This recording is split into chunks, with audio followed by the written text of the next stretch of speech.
like, share, subscribe. Cause you know we keep it live, yeah. Like, share, subscribe. Cause you know we keep it live. You know we keep it live. Like, share, subscribe. You know we keep it live. You know we keep it like, share, subscribe. You know we keep it live. You know we keep it live.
What's up, everybody? How y'all doing this morning? It's your boy, Coach Smook, here on the Coach Smook Network. Y'all know what time it is, man. Go ahead and run up the likes. Make sure you share. Make sure you subscribe to the channel, y'all. We got a little show. Nice little show, action-packed show. Got a special guest waiting to jump on in the back. But before we get into that, y'all know what we got to get into, y'all. Y'all know what we got to jump into, man. Thank everybody for pulling up. And y'all, before we even get started, y'all know how we do, man. I'm all about my family. I'm all about the network. I'm all about the community. I got to give a shout out to our new junior producer in training. She's in the back. If y'all don't see her commenting in the chat right now, it's because she working. She working this week. She added to the team officially. Shout out to Trina, Bama Beauty 780 from Canada, in the back on the ones and twos, man. All the comments and everything you seeing happen on the screen right now, this is all her happening. So we're kind of training and we're performing at the same time. So shout out to Trina, y'all. Congratulate her. Put some hand clap emojis, some hand. Y'all know how we do. Y'all know how we do, showing love to our people. But let me try some. Let me look at something real quick. I'm a full screen. That ain't a bad look. But I didn't like that little slim screen. It was looking weird. Had me feeling weird. But shout out to everybody in the chat, man. Let me see. I got a different layout. So if I'm looking to the left, to the right a lot, y'all already know what's going on. But appreciate everybody for pulling up. Trina, so when we open up, just start scrolling from the top.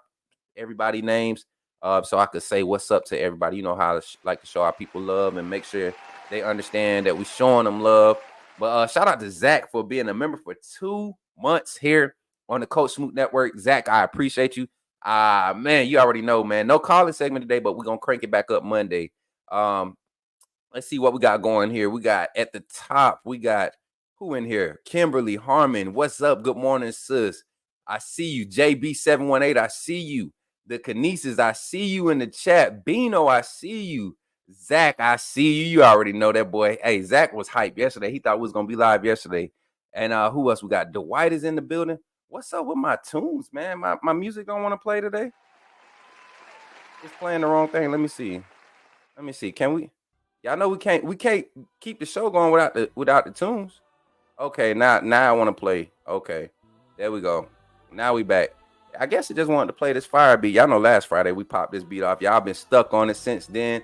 But Trina, we got Dwight in the back. It's been a long week, a very long week, man. Your boy been working, been trying to get this production done. Bryson Riggins, 2026 quarterback of Russell County High School. The young man is excited about this production that we're putting together for him and getting his exposure and his recruitment an extra boost, man. Talking with him yesterday. I'm so glad to see what this network is doing for these young men and encouraging them and allowing them to be themselves, man, and creating that right exposure for them on their recruiting journey. Shout out to Anthony Jefferson in the chat, man. Good morning. Thank you for being here. LaQuasia, how you feeling, sis? Everybody's here. Sam, I see you. My mom, what's up? Good morning, mama. Mama, Look at oh, you on Facebook. I was about to say your membership thing ain't popping up, but she on Facebook. She trying to get us some action on Facebook. My mom and dad, they get a lot of reach on Facebook. So they will be tapping in on Facebook. So if y'all can't see their comments in the chat this morning, it ain't because they ain't here. They over on Facebook trying to work to help the network grow. That's what family do. We support each other, we push each other, and it's easy, man. What's up, Smooth? How you doing this morning? But thank you for everybody jumping in. Before we get into everything today, a few quick announcements. Shout out to all 36 of you live here on YouTube. It looks like we got 36 live on YouTube. And if my notifications aren't going out, we changed a few settings on our profile, trying to change our algorithm, how we get viewed or whatever. So it might take a little minute for everybody to get in here, but we are here. And shout out to Zach for popping it off, setting the tone today. He said, you know, I'm standing 10 toes down with you since the beginning. 100% Zach with the $19.99 super chat.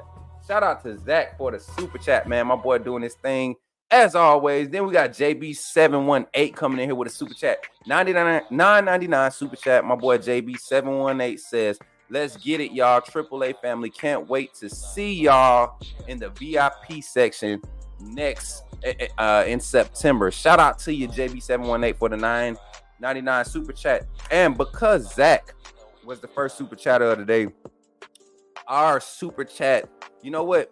Because I want to encourage y'all, and I know people love to get into this thing right here with the super chats. We're going to go with yellow. JB, because you did something the other day, man, that made such an impact on this network, and I don't think you even realized it, man. And so because of that, JB, I want to give you your flowers today, man, and recognize you for contributing to this network outside of the live show. So Zach and JB, thank y'all for becoming co-sponsors of the stream today. I'm trying to type it in, y'all. All right, there we go. We got it down here now. So Zach, and JB7, when I say Jack, y'all, today is going to be a busy day. That's why I'm trying to make sure I got everything set up. I still got edit format in the background. That I didn't sleep until like 4 o'clock this morning because I was up doing this edit.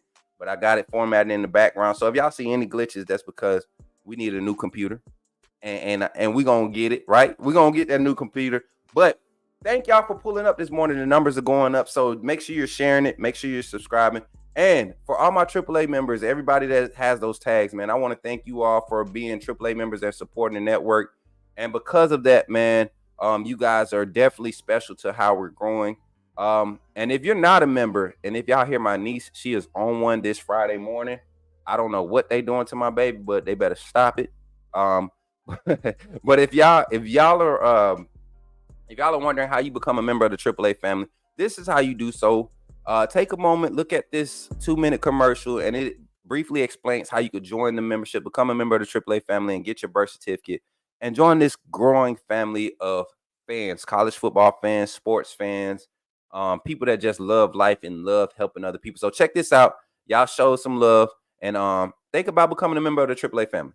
Glad you chose to stop by the channel today. Just wanted to give you an opportunity to really become a part of this community here at the Coach Smook Network. We like to call ourselves the AAA family. The AAA stands for authenticity above all. We just want to give you an opportunity to become a part of this community because we're growing and we're doing something special here as a fan base, not just for Alabama, but the fan community as a whole. We're creating an environment where it's safe to be yourself, be authentic, and meet people who share the same passion you share, whether it's for the same team or not. You can do this by becoming a member of the AAA family and earning your birth certificate, as we like to call it. You simply start by just clicking the link provided to you by one of the moderators in the chat, or it'll be pinned to the top of the chat. Click that link. It'll bring you to my homepage. When you get to my homepage, make sure you hit the notification button and turn on all notifications. Understand that there are multiple ways to support the channel, and each level has its perks. You can go through and read each perk. As we continue to grow, new perks will be added to each level. One thing we would like to highlight that all AAA members are greatly appreciated. It does not go unnoticed that you have taken time and hard-earned money to support this channel. Once you join, YouTube is going to ask for some payment information, and make sure you monitor your subscription dates. Also, If you really want to get interactive with the community and find out what's going on, think about joining our Discord family. This is where you can get into all the fan talk of the community, and also there are networking opportunities. Please be mindful that there are rules and that we expect everyone to treat everyone with respect. Also, if you're looking to partner with Coach Smook Network or sponsor, please hit us up at coachsmooknetwork@gmail.com and our staff will get back to you in a timely manner. I'm your boy, Coach Smook of the Coach Smook Network, and I thank you for supporting this channel.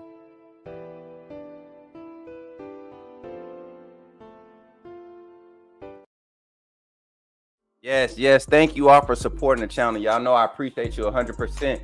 And I know y'all haven't had one in a little bit, so we're gonna take our time this morning.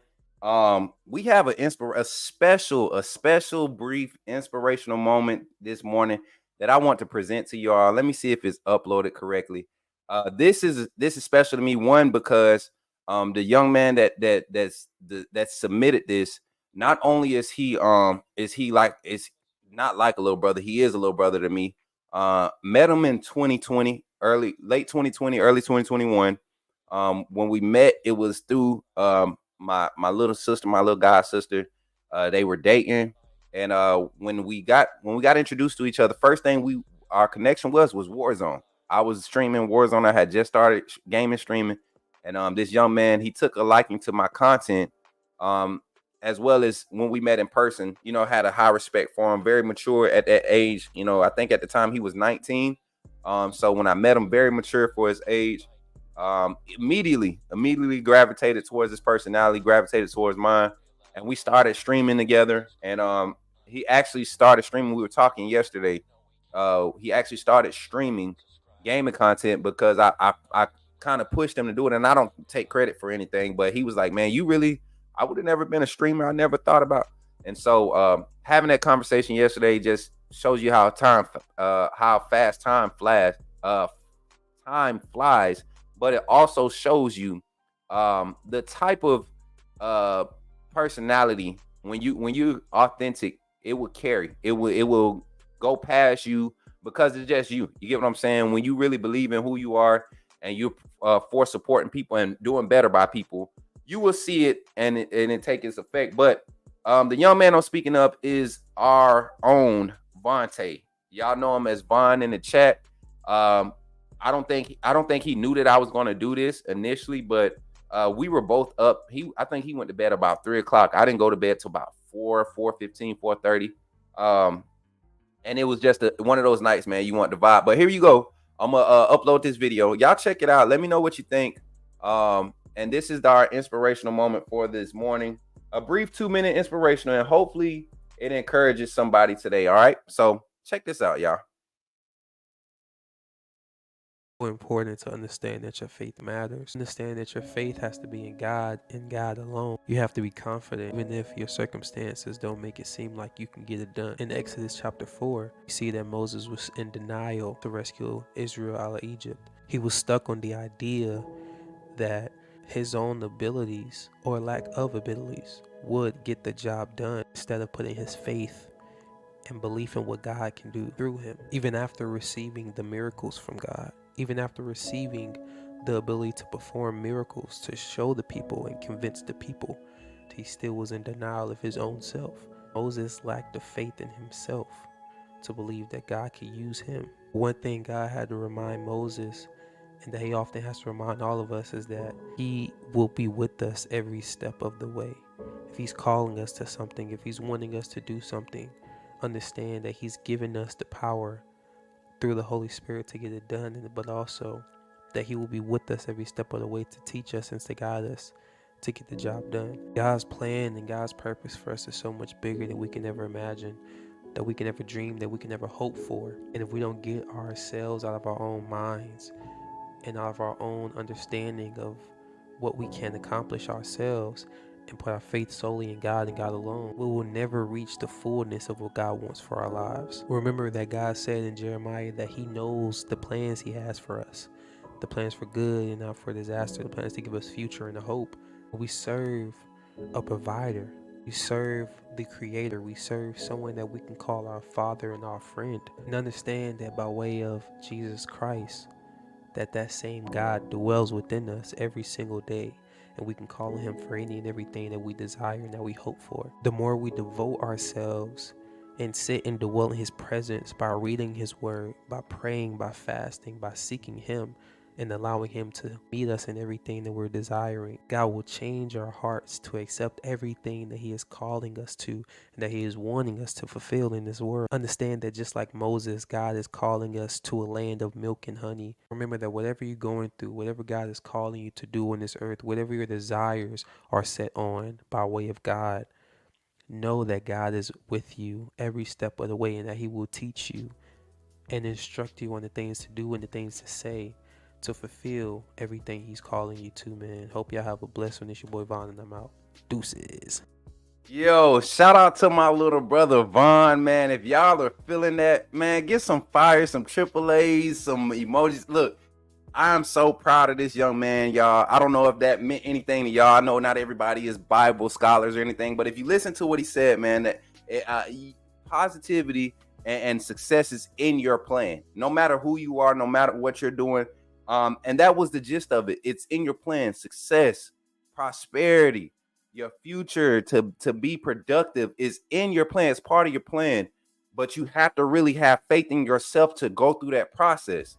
And that means a lot. I mean, it just speaks volumes to what this network is and what it's become and how it's become what it's become, because we had the faith to not only trust in ourselves or believe in ourselves, but we had the faith to trust God who put it in us to be what we're becoming or to become what we're becoming, right?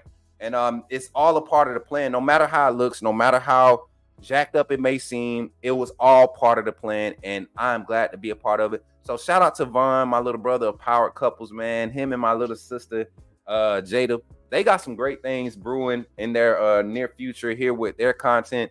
And I'm telling you all, we will all be able to benefit from this. But going into this show, y'all, let's get into it. Y'all know what we got to do. Y'all know what time it is. When it's time to get down to business, y'all know what we got to crank up, man. We gotta get my boy ready. I don't know if Kenny could hit us in the back, this beat right here, but this thing, look, all my guests, they say something. It's something about this beat. I don't know what it is. Yeah, I don't know what it look. He doing it too. He ready. But without further ado, y'all, we got a very special guest here today. My brother, man. I'm gonna tell y'all, and I'm gonna turn the music down for this one because I really want y'all to hear this. My first interaction with this gentleman was not necessarily in person. It was on social media.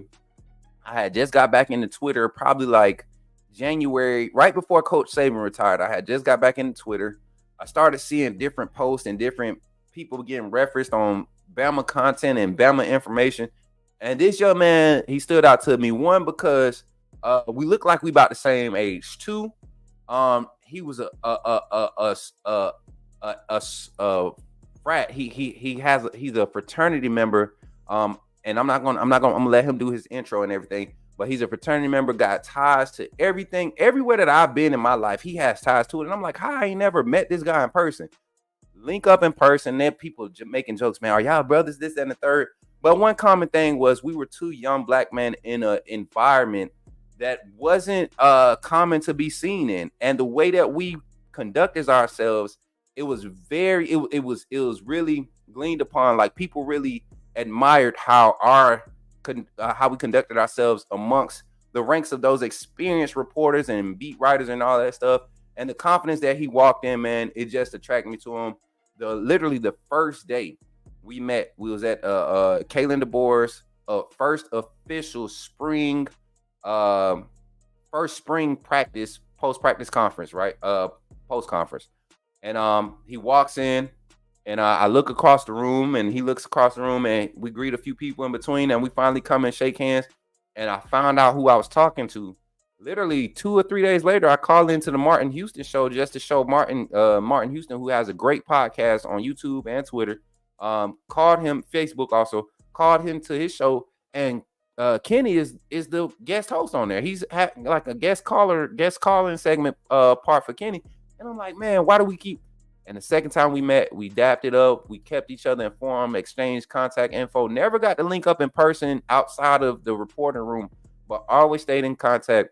He keeps me informed on things on his side of the Bama coverage. I kept him informed on my side, and we just kind of grown into this relationship, this brotherhood.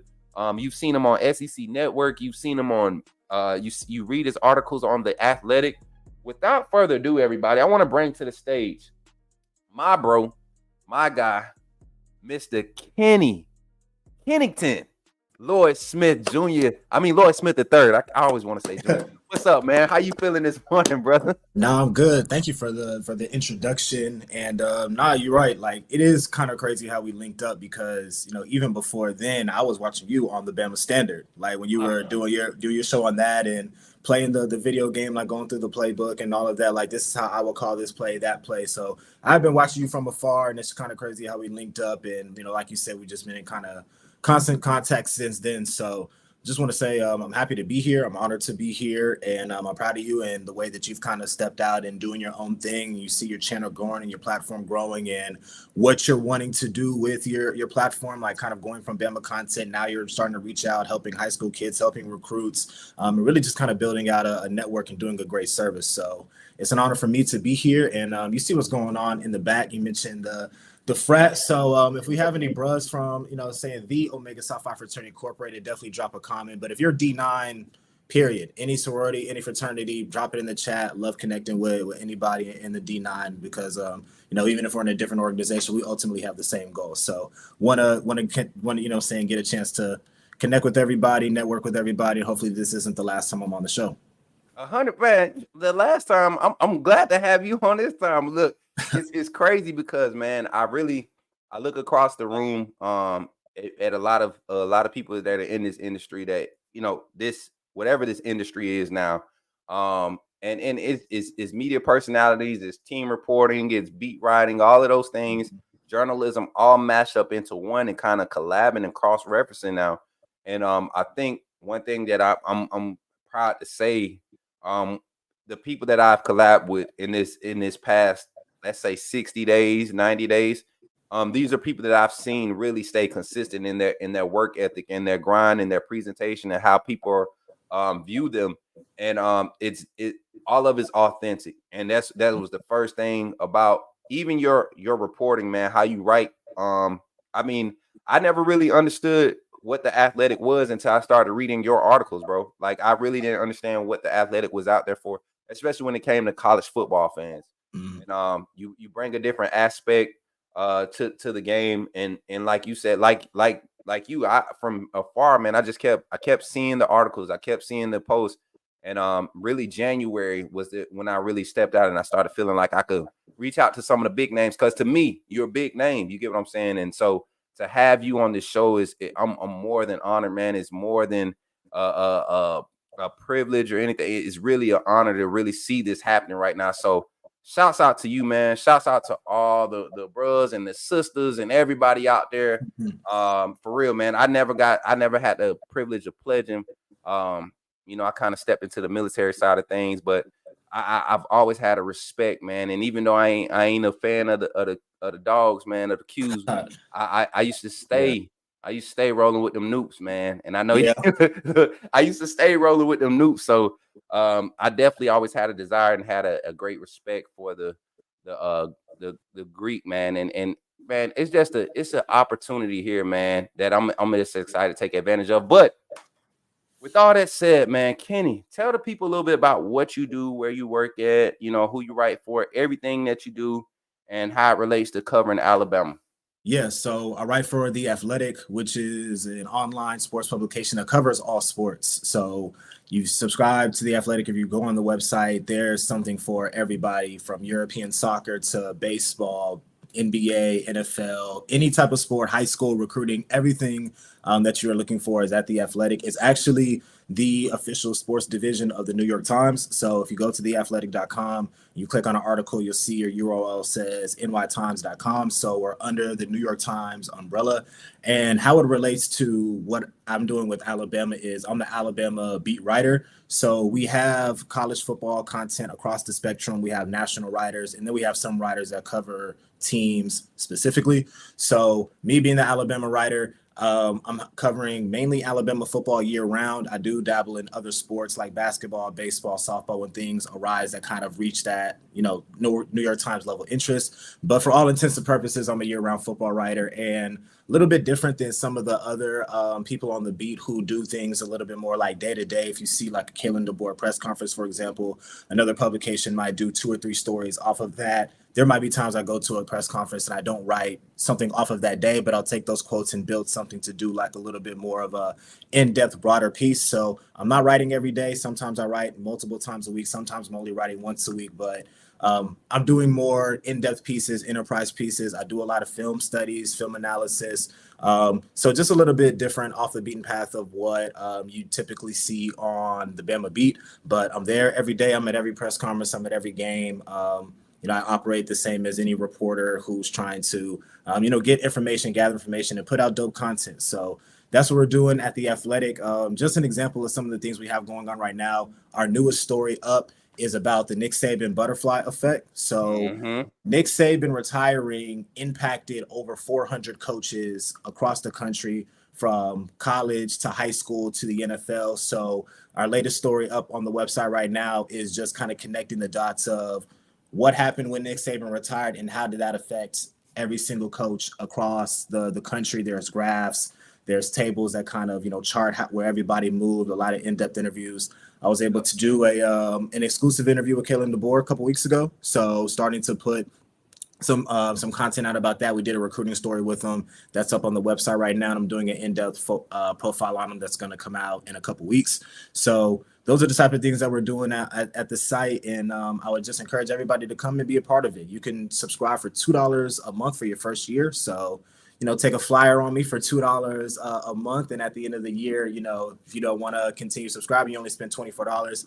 If you do want to keep subscribing, then we would love to have you on. So that's a little bit about what we have going on. And I reached out to you because there's another thing that I'm doing right now that I think fans would really get excited about. And it's really like the best way to have their voices be heard, which is doing a fan survey. Yeah. So I have a survey out right now. It's about 20 to 25 questions that tackle Alabama athletics in the short term, like this season, things happening right now, things 5-6 years down the road, just to get a gauge of where the fan base sees this transition from Nick Saban to Kalen DeBoer. So we're going to get into all of that, but that's just a little spiel about, myself, The Athletic, and how I came to be here. 100%, man. And he briefly touched on it. Shout out to Vaughn for checking in this morning. Vaughn, we just watched your inspirational moment, man. And I'm telling you, man, we might have to make that a regular thing. It kind of freed up the space for me to just come on the show. Some days I'll do one, but I really think that's a niche that I'm going to allow people who have that time and space to really dive into producing that content, be here on the Coach Smook Network. So Vaughn, appreciate you for submitting that, bro. Actually, you didn't submit it. I stole it from you. And so don't copyright, you know what I'm saying? I give you a cut. I give you a cut off of whatever we make today. But bro, appreciate you for that. But Kenny, the thing was, you covered a lot of what you do. And I don't think people realize, that the New York Times is like the, premier publication. And so for you to be the guy to present all the Alabama content or Alabama information across that publication is huge, man. That's a huge spot to be in. Very monumental. And for you to be doing it where you're from, man, it's huge to me. That's why I'm a huge fan. But you touched on it briefly. We have the fan survey. We're actually going to be discussing that throughout the episode. It's a few questions, and I think the fans, the not the fans, but the AAA family here, the community here, is really going to enjoy it. We actually have right now, we have 44 live here on Twitter. Then we got 45 live on YouTube. So y'all take a second, and I want y'all to really share this live up, because I think these questions, and then as I was doing them, it was a few as I got to like 14 and 16. I was like, dang, man, these some hard questions. Right. Best Bama back, best Bama, you know what I'm saying? Like of Saban there. And it just like sitting there talking with my manager, KT. Best player of the Nick Saban era. You know, that was a hard one. And we sitting there debating, like it's like 15 names you could throw out there, like realistically, and say, oh man. So it's gonna get interesting today. But before we jump into that, I wanna talk about SEC Media Day. We know we got SEC Media Day coming up. There's a lot of buzz around the Alabama program, and for you know, it's reason to be. You got the greatest coach of all time just retired. You got a coach who's really thriving, you know, becoming a mainstream guy in the coaching hemisphere or coaching atmosphere of college football. He's becoming in high demand when it comes to people, you know, dipping into the pot trying to pull out the gold. And Kalen DeBoer has really stepped into a position that's gonna hark a lot of attention, right? But let's look at this. We got the representatives for the University of Alabama showing up for the SEC Media Day. And if you look at this list right here, let me get the right screen up, the display. Here we go. Okay, there we go. If you look at the display, and hopefully everybody can see it, I think we're zoomed in pretty close enough. But we got the representatives for Alabama's SEC Media Day in Dallas, which is next. They will be on next Wednesday. The Alabama staff, Coach Kalen DeBoer, and the 3 representatives will be up there on Wednesday. You got Jalen Monroe, of course. You got Tyler Booker, and you got Malachi Moore. This is literally the representation of what Alabama football is from a player standpoint. If you ask me, what would you say, Kenny? Yeah, I mean, I feel like these names were etched in when Saban retired, and these were the 3 guys that were kind of the foundation of what was going to be the new era. I think Deontay Lawson was the alternate. Like if they could send 4, those would be the 4. And these are like the core 4 leaders. I think in some ways you can kind of consider these guys legends already, just for being the core group of the first year of the Kalen DeBoer era. So these are, you know, the great selections. Jalen Milroe, obviously quarterback, leader of the team. Really the biggest reason that Alabama had such a successful season last year. You think about everything he did on the field from a leadership standpoint, teammate standpoint, all of that. Tyler Booker is the best quote on the entire team, bar none. I mean, he's gonna be a star this year, really kind of stepping into a major role. And the more he does media availabilities on a national level and does stuff like this, you're going to see his profile grow more and more and more. So I'm really excited for him to get this opportunity.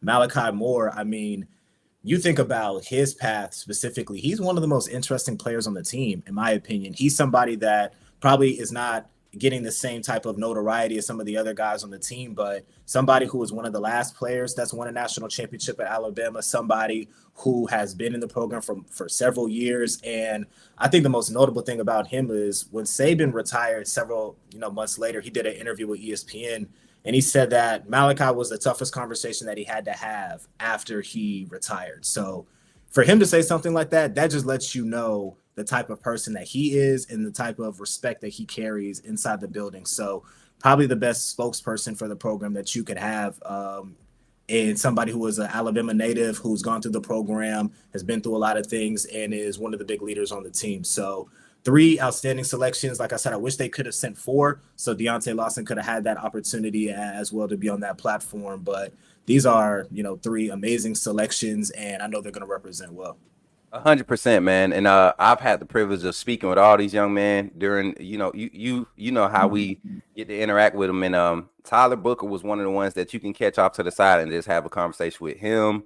I mean, all 3 of them, honestly. Miro, were you there for the first conversation when Miro came in and he was explaining how many teams were after him?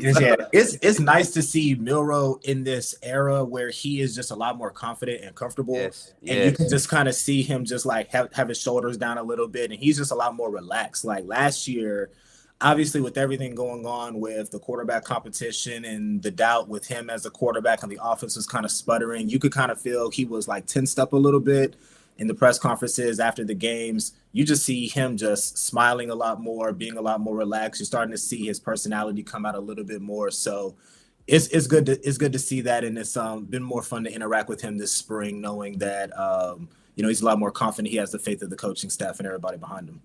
100%, man. And I think that's the biggest thing that's played a role in his development or his maturity is the fact that he has a staff that he can relate with and that understands him not only as a quarterback, which we're going to dive into a little bit more, but also as just a person. This staff is very relatable. We got to interact with this staff a lot. You know, Coach Shepard, Coach Roach, Coach Lindquist, Sheridan, even Colin Hitchler, Coach Hitchler, somebody who I thought was going to be kind of reserved based off his first interaction with the media. You remember he kept backing up from the crowd, like every time somebody get close to get the mic close to, he just kept kind of like answering the question and backing off. So it's just, but you see, like they're just inviting to this new change, this new era, and I think because they get to see the direct effect of how it's affecting the fan base, the culture, not just in the football program, but around the campus. You get what I'm saying? The University of Alabama, the city of Tuscaloosa, and surrounding areas.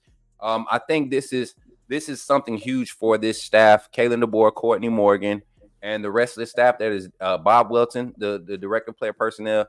All of these people that are doing their different parts. There's a different energy, and that's not to say that Coach Saban wasn't doing something great. It's just saying change is not bad. And that's one thing that this fan base is going to have to learn quickly. And I'm saying majority of the older fan base, you know, people that don't accept change very well, because they're going to be surprised at some of the things Coach Kalen DeBoer will allow these players to do. And it's not a distraction. It's just a way of life now. It's the way that society has evolved. And a lot of these young men are going to step into this new era of Alabama football under this regimen, under this team, under this coach, with the new energy. And they can't expect everybody to, you know, continue to go with the old stuff. So I love it, man. I love how everything is coming to a head. And we spoke on Kalen DeBoer. We spoke on a little bit on Jalen Milroe, Tyler Booker, and Malachi Moore. If you had to look at the transfers this year, Kenny, from your perspective, who's the most impactful transfer just by showing up? When you look at the roster and you look at transfers, who is the one guy that you're like, okay, we had to get that in order for this team to even start in the right direction? Yeah, this is going to sound unconventional because he doesn't play, I guess, a premier position. But like, honestly, Graham Nicholson is probably the most underrated addition to the team. And I say that because you think about last year, I mentioned the offense sputtering. Will Riker was pretty much an automatic 3 points. You just get him in the field goal range, and you knew no matter, as long as you didn't turn the ball over, they were going to get 3 points out of this drive. And I thought it was significant. You're going through spring practice. You were there. It was like you were at the last press conference right before A-Day. A lot of people were at the NCAA tournament. Kalen DeBoer was like, yeah, well, kicking is a little bit of a question mark. We really don't know what we're doing at that position. And that kind of raised the antennas a little bit, because it's like, okay, that's a position where it's like, okay, that was really, really, really impactful last year. You thought about Reichert and Burnup as that combination of kicker punter that really paced Alabama a lot last year. Field position, that automatic 3 points. Those are things that you kind of take for granted as you go through the course of games and weeks. So you replace Will Reichert with the Lou Groza Award winner. That was a huge, huge, huge addition. So obviously the Keon Sabs and the Deshaun Joneses, obviously they're going to play a huge role, but Alabama's schedule is really tough this year. They're going to be on the road a lot. There's going to be a lot of pivotal games. There's going to be games where the margins are going to be decided by, can Alabama get a 50-something yard field goal out of this drive? Can they pin a offense back in this critical situation? So I would say Graham Nicholson was one where he's probably not going to get the same acclaim, but that was a really, really, really huge addition, I think, by Kalen DeBoer to bring somebody like that in and really stabilize that position. 100%, man. And because you went with Graham with the unseen or the under the radar impact, I'm gonna go with the obvious, and I think it's Parker Brailsford. A lot of people will say Jeremy Bernard. A lot of people say Keon Sabb or any DB because of the transfers that we suffered. But I think Parker Brailsford was probably the second. He's probably the most obvious impact, because look at what we had Not just at the center position, but the offensive line struggled early. Once we added Jaden Roberts, Caden Proctor started to mature a little bit. Tyler Booker began to catch his stride. J.C. Latham finally caught wind, but our center issue never got solved. And we were able to win 12 games, 11 games last year. What it was? Yeah, we went 11-2. We were able to win 11 games last year, go undefeated in SEC play, and we're literally maybe a snap away from giving ourselves a chance to go to the national championship again. A solid snap away from going to the national championship again. With all the issues we had. So I think you give Jalen Miro a good snap in a lot of these games where we struggled, where he didn't see checkdowns, or it's a different story that we're saying about. We're reading about Jalen Miro coming into this season. So Parker Brailsford, and then also just to see the continued recognition of his skill set and his ceiling, the grades that he's getting from the PFF scores and his day-to-day evaluations are still, even when he came here and couldn't practice, the thing was, why is Brockermeyer still talking about leaving? Why did Brockermeyer leave? Well, this young man is the real deal. And he's very familiar with this offense. He's very comfortable with the scheme. The coaching staff trusts him. Not saying that Brockermeyer didn't earn it, but when you have a quality guy like that who's going to follow staff because he fits the system, you can't turn your head from that. And I like the fact that he stuck it out. He got his mind right. Whatever the issue was with his transfer, they ended up getting it squared away because the young man was scared that he might not be able to be eligible coming into this next season. But got everything squared away. And I'm excited for Brailsford because I think that's really what's going to catapult this team. Not just Miro's improvement, but having a solid center to the most important thing of starting a play on the offensive side, the snap exchange. So I think that's very impactful. And he's like not only just a solid center, one of the best centers in America. Maybe you can make the case that he's number one. He could be the best center in America. And shout out to Jalen Milroe, because I think that this is something that probably went a little underreported or undermentioned on broadcast when Alabama was playing. But if Jalen Milroe was like 25% less athletic than he was, way more snaps would have went past him than what we already saw. I mean, you saw him making some pretty athletic catches. I mean, he's catching it at his ankles. He's catching it every which way.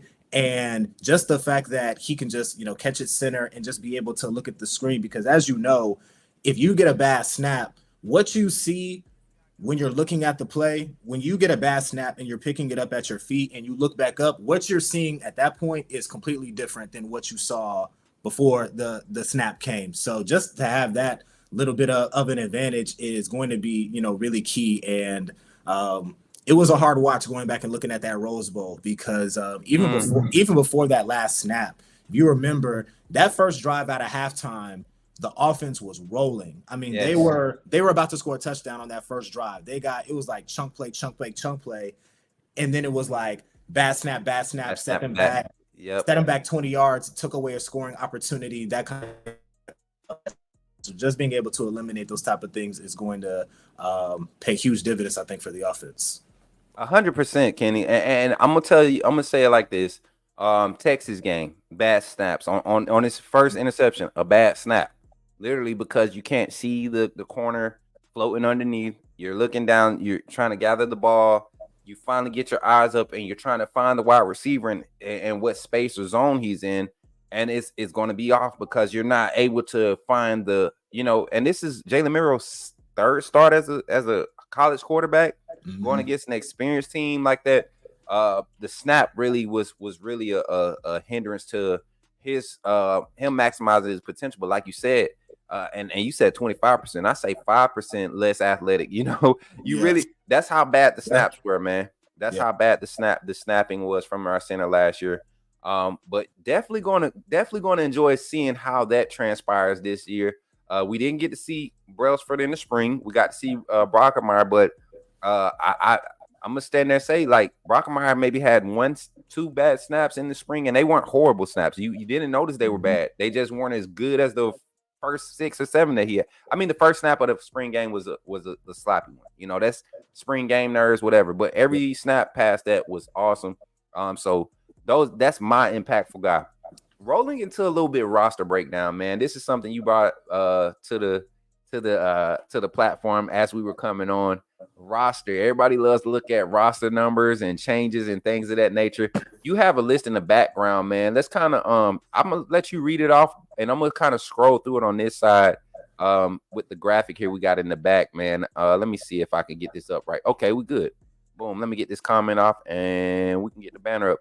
So some noticeable changes right now, man. Go ahead and read off the Yeah. So if we're looking at returning players starting off, Kendrick Law's wearing number 1.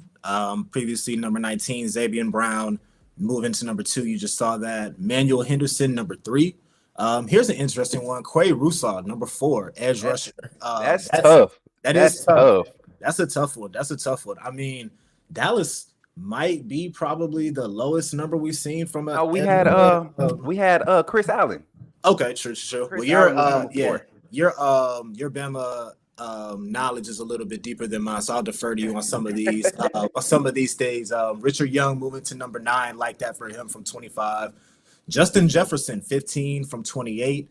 Linebacker Jaron Hamilton going to number 16 from 23. And now here's another interesting one. James Smith, number 23 from 47. This is like a trend.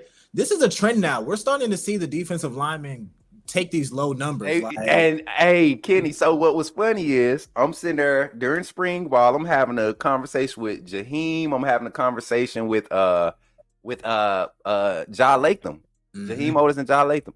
And I'm like, man, what's up with y'all boys trying to wear these little numbers? You know, the big boys wearing little. He was like, man, we move like, you know what I'm saying? That's their thing. They want their respect for their athleticism. So they coming for these low numbers. All you skills players that's not getting reps, you might be number 89, 88 this year. Exactly. And that's just kind of another thing we're talking about, DeBoer, and adjusting to like just a new way and just kind of being a little bit more progressive. These are type of things that for a fan who is used to the Saban regime, it's like, okay, it might be a little cringy, like, oh, why is he wearing this number, that number? But when you actually talk to these kids in real life, it's like they like that type of stuff and it resonates with them. So as long as they're being right here, bro. As long as they're being productive, then it's all good. Yeah, Aiden Moore. I love to see that, man. That made me smile when I was going through the roster and I was looking at the numbers like, dang, like Malachi's getting a chance to play with his younger brother. So that's going to be just a storyline in itself. It's something that I'm sure his family is really going to enjoy. And the last returning player that changed his number is Casey Poe, who is going from 74 to 50. So Caden Proctor is getting his old number back, and Casey Poe has dropped down to 50. And I think that's the number he originally wanted coming to Bama, number 50 for Casey Poe. You know, and I like Proctor, you know, coming in. I've been able to speak with some of the players that are literally like dealing interacting with Proctor on the daily, and seeing his dedication. A lot of reports that I'm getting from 2 or 3 offensive linemen that I get to talk to is that he's very vocal. He didn't come back quiet. He didn't come back, you know, waiting for instructions. It's as if he never left. You know, his dedication to his brothers is still the same. Publicly apologized to the team, to the staff for, you know, not giving him an opportunity, a fair shake before he made that decision. And then publicly came out and admitted to, you know, making a what they call it, like a rash decision, a rational decision. You know what I'm saying? A rash decision. Like it got scared. You know, Coach Saban left. Come on, Kenny. I mean, Coach Saban leave. Yeah, you have to. I mean, honestly, like just think about the idea of a regular midweek team meeting, and then Coach Saban walks in and drops a mic, and then basically walks out. Like, you know, thank y'all for everything. I got to move on. And then he walks out. I mean, what are you to think at 18, 19, 20 years old? So, you know, it's easy for us adults to look and be like, oh, why are they making this decision? It's like teenagers are volatile. So, you know, Proctor made a snap decision, and I think he understands that him coming back was no guarantee. I mean, Bama could have went another direction. They could have saw something out. They could have said, you know what, anybody who left, you know, stay over there. We're going to keep the guys here. But an opportunity for him to come back, and he's taking full advantage of it. So he's definitely going to be one of the more interesting storylines this year. And I think we're going to see a more mature Caden Proctor. We're going to see a more confident Caden Proctor, probably a lighter Caden Proctor. And all of those things come together, we're going to see the top 10 recruit that he was coming out of Iowa, which is I haven't mentioned this, but I was in Iowa covering the Hawkeyes when he was a senior in high school. Oh, So wow. I got a chance. I was covering University of Iowa, so I saw his entire recruitment his senior year, and then I get the job in Bama. He's coming down here, and then he's going back to Iowa. Now he's back, so I've gotten a chance to kind of see it from all different angles, and that'll be dope to see him kind of step into his full form this year and hopefully play a really big role in the team. 100%, man. And I'm excited. I think I'm more so excited about the roster, the jersey number thing. That tells if you played the game of football and you know how jersey number handout is. It's like the day that you get your number is like the official day for you. I don't care who you are. If you're a baller, you want a good looking number. The skill positions. I remember my first number in high school, man. My coaches had to convince me that 22 was a straight number. I played DB. So if I couldn't have a single digit number, I definitely wanted 21. I want to be prime. You know what I'm saying? If I can't be 21, let me be 23. Well, I didn't make varsity my first year of going out playing organized ball. So as a JV player, getting put on the varsity roster to make numbers look good, you know what I'm saying, for the roster count. Yeah.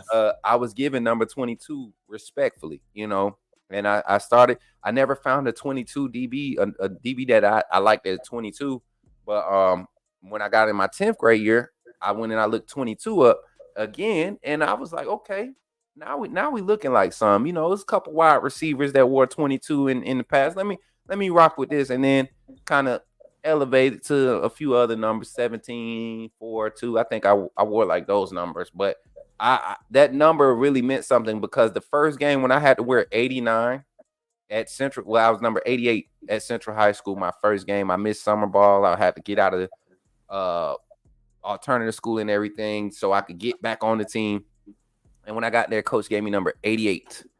And that was probably the ugliest number. And I asked coach literally after the game, I got in on special teams. I made a nice tackle, impact tackle on special teams. And I asked coach, like, coach, what I got to do to get a different number? It just wasn't. Yeah. And he tried to hold, you make the number story and this, that, and third. Coach, what I got to do to get a different number? Yeah, exactly. And it does matter. It does matter. A lot of people might think it doesn't, but it does. And the good coaches know how to prioritize that. What's this guy doing on the back end to even bring this conversation to me? Is it warranted for this young man to have to, be in his mindset? Is he focused enough on the other stuff to even be focused about how a number looks on him? And I think that matters. And his staff is really, the accountability is a word that you hear thrown around on Alabama's campus right now. Dedication, authenticity, family, all of these words are being thrown around at the University of Alabama now under this new staff, which leads us into this next segment, man. I kind of want to open this up. Introduce. Can you give us a little bit of backstory of how this survey came about? And I'm gonna share this tab and kind of scroll through it while you tell everybody how you came up with the survey. And I'm actually going to share the link too. I have it saved back here on the back end. Yeah, so this is something that we do at The Athletic. Every writer that we have does a fan survey every year. So it just kind of varies by whatever your specific team is going through at that time. But all the writers in the summer, we put out a survey, and it's really just open platform. Anybody can fill out this survey, even if you're not subscribed to The Athletic. This is a Google form, so you can just click the link and submit your responses, and then the results and the analysis piece will be actually on the website. So this is just something that we do here just to get a gauge of what the fans think. And I think it's a really great way for myself and everybody else as a writer to use this type of feedback to frame how you talk about the season. It's like, okay, how do Alabama fans feel about the recruiting? How do they feel about this position group, that position group?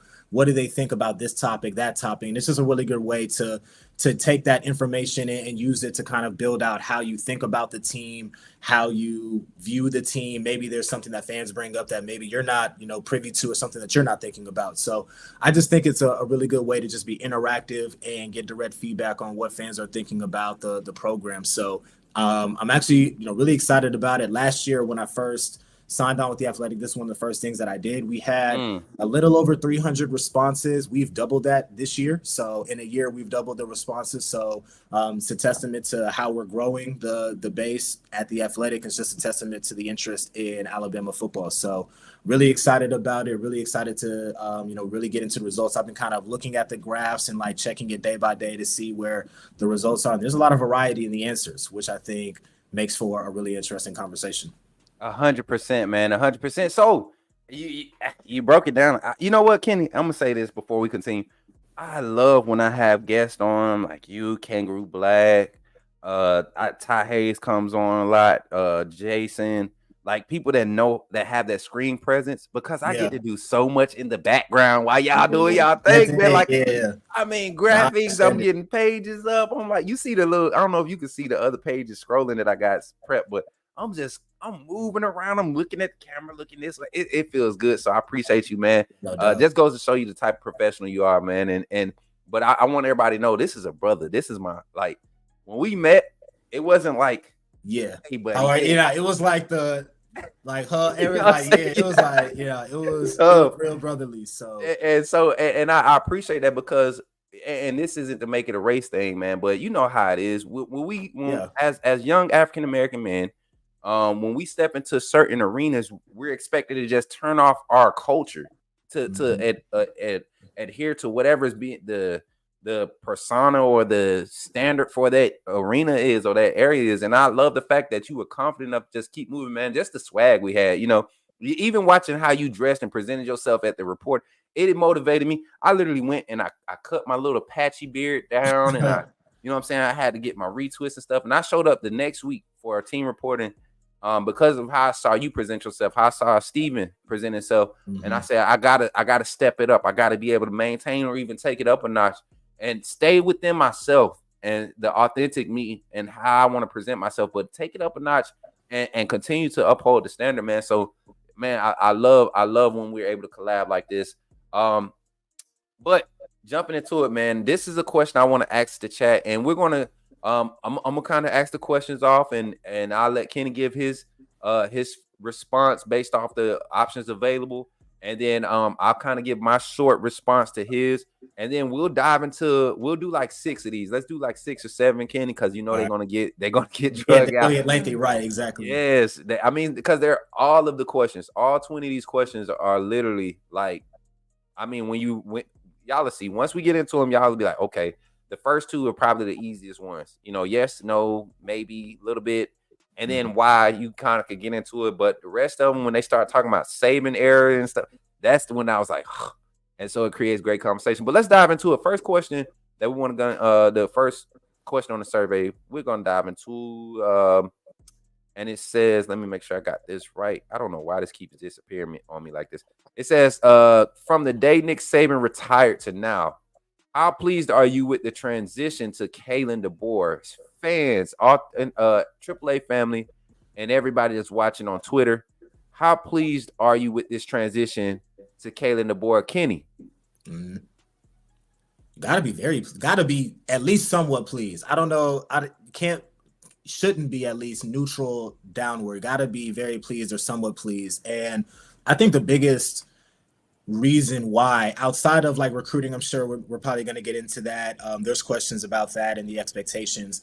I think the biggest element to this is how many players left when spring practice was over. That lets you know how players responded to DeBoer, because you could say at the beginning of spring practice, well, Alabama players are just going to go through spring practice just to, continue to put tape out there or continue to just keep their bodies in shape. And if they're not rocking with it, they can go and seek out other opportunities.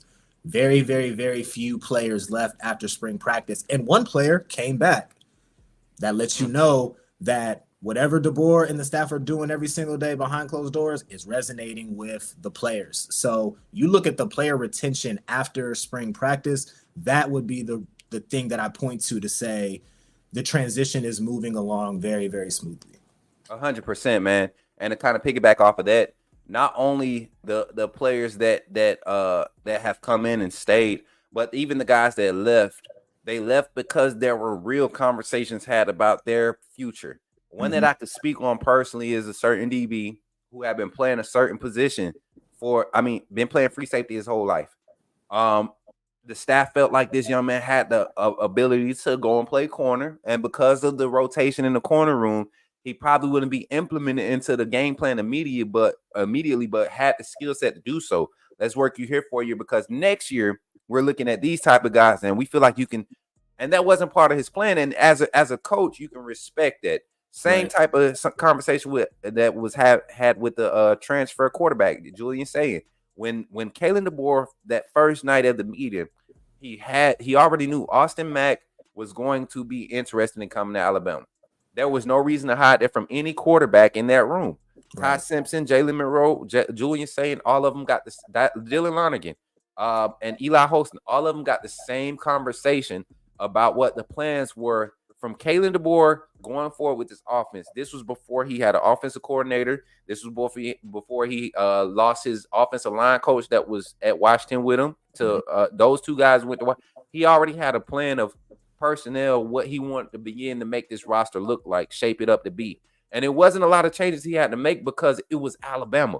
And he's already harking on it. So if you're looking at the transition from Coach Saban, as far as just keeping a roster and you put paper, you look at what's on paper and you compare it to everything else in the country. You look at ratings, star ratings, whatever, skill sets, PFF grades. Alabama is still in the top 3, top 5. When you're talking about just raw talent on roster, TOR, talent on roster, Alabama's still top 5 after all of this transition. We lose a bunch of guys. I think we lost a total of 17 guys when Saban retired. Yeah, well, might have been a little lower than that. Maybe for counting walk-ons, it might have been a little bit higher. I believe it was like 10 scholarship players from the time that he left until 10 guys on scholarship, I believe. And what, 7 of them were DBs? Well, I mean, that's to be expected, right? Like that was his position group. And to your point about the talent, that was one of the biggest misconceptions and pieces of misinformation that was put out in mainstream media, was that Bama's roster was gutted by Saban retiring. Yes, in numbers, they lost a lot of players, but if you actually sat down and charted, okay, who exactly left, with all due respect to a lot of those guys that left, they really didn't lose a lot in terms of production. This is something that I did in a previous article. Did you know that the players that Alabama added in the portal from winter to spring, the 14, 15 guys that they added, played more snaps collectively than every single player that transferred out? 100%, Kenny. And that's something that I kept saying to people, like, yes, we lost talent, but we replaced talent that we didn't get to see develop or displayed on field. We replaced it with experienced veterans or guys that have film that we can, okay, I see how he plays in this scheme. Yeah, he fits. I see, you get what I'm saying? And it was that easy, even for guys like Damani Jackson. You come into this scheme, you don't know that Coach Saban's going to retire, and then you come in to learn the Saban system that is very, highly gleaned upon from the NFL level. But then you see this system that Kane Womack runs, and you go out there and you're thriving. You're the lockdown corner of this defense, hands down, because of the scheme, and it fits your skill set better. So it seemed like everything is just lining up with this transition. Yeah, I mean, 100%. And the talent is still there. The experience is still there. And then it's an opportunity for a lot of these freshmen. That's another thing that I didn't mention when I first brought out the player retention. The fact that a lot of those early enrollees decided to stay after spring practice, because you think about the mental gymnastics of a returning player. Imagine you're a early enrollee, you enrolled on campus, and literally 3-4 days later, the coach that you committed to is out the door, and you're welcoming in a new coach that, for the most part, a lot of these kids didn't know or hadn't heard of prior, because they weren't recruiting the South out at Washington like they are now as the Alabama staff. So the fact that those guys decided to stay is really significant, and the fact that those guys got a chance to get a lot of really good reps in the spring is going to pay huge dividends. Like a Red Morgan, Xavier Brown wouldn't have been running with the first team if Saban didn't retire, because all of those defensive backs would have stayed. They would have been getting third team reps, 14 reps, second reps. Now they're getting first team reps as an early enrollee because of that attrition. So on one end, they did lose a lot, but on the other end, huge opportunity for these guys to come in and get better a lot faster than maybe they would have had Saban not retired. So and because we're kind of talking about those guys in the secondary, I want to jump to this question. This is one that I was able to answer easily. And I think a lot of people think that they could answer this easily, but we're gonna dive into this, and I'm gonna bring some different perspective to this question. And this one is the one that you had on there. Where's Okay, there it is. This is the one you had on there. It says, "What is the weakest position group on this year's team?" And you got all the position groups: quarterback, running back, wide receiver, tight end, O line, D line, edge, outside linebackers, inside linebackers, secondary, and specialists. So, if you had to vote right now, Kenny, what would your vote be? Right. So let me preface this by saying, to say a position group on Alabama is the quote unquote weakest, I mean, any team, almost any team in the country will swap their position group for the weakest on Alabama's Yes, team. Like 100%. we're talking about elite talents here at every position, but we're getting into the margins of, splitting hairs about, who's worse, who's best, whatever. In my opinion, it would be the outside linebacker room, for the reason of they just have the least amount of production on the field relative to all the other positions. So that would be my vote. Obviously, they probably have the most concentration of talent. If you look at just recruiting pedigree, a lot of 5 stars in the room, highly rated 4 stars in the room, but we just haven't seen it every single snap like other positions on this team. So for those reasons, I'm going to go with edge outside linebacker. Yeah, and I'm gonna go to the other side. I'm gonna go to the other side of the ball on the offensive side. And for the sake of conversation, I'm gonna say for us it's gonna be the wide receiver room. That's fair. And people are gonna be like, the wide receivers, yes. We did get Ryan Williams, number 1 wide receiver to me in the country in this class, 24 or 25 or 20, whichever class he would have came out in, he was gonna be number 1. But you look at the wide receiver core. You got Kendrick Law, who didn't get targeted a lot last year. Definitely, his impact is going to need to be proven. Kobe Prentice, who's shown us spurts and just didn't get targeted a lot. You don't have a lot of production coming back from the wide receiver room. Jeremy Bernard coming over as a transfer is all of this is speculation. All of this is hype. We're talking about actual production, and that's what I look at when I say the weakest position group. The wide receiver room has little to no production in that room right now as far as stats for Alabama's receiving core last season. Kendrick Law, Kobe Prentice, Emmanuel Henderson, I think had 2 catches last year, if that, maybe 1. You got Cole Adams, who's stepping up and getting a lot of buzz from the media now with his improvement. You got this core group of talented incoming freshmen with Rico Scott, Ryan Williams, Amari Jefferson, Bubba Hampton, who will be out there, Caleb Odom, another big name that we're excited about. This wide receiver room is definitely full of talent. But I think when it comes to the production standpoint, as far as who needs to prove themselves the more, and I think we could kind of relate that question and kind of segue it to who needs to prove it more this year. I agree with you. The outside linebackers have to. You got to think the lineage of edge guys that we've had for the past 4 to 6 years, right? Of guys that's coming in and dominating. And you look at the talent that's in that room right now. Q Rob, you got Keanu Coate, you got Quay Rusar, you got Yanze Pierre. You got the young guys coming in, Noah Carter, Jay Sean Ross. Who else is in that room? I mean, the talent is just so deep in the edge room. You expect the production, but have they done it yet? No. Q Rob showed us spurts last year, didn't get enough opportunities, in my opinion.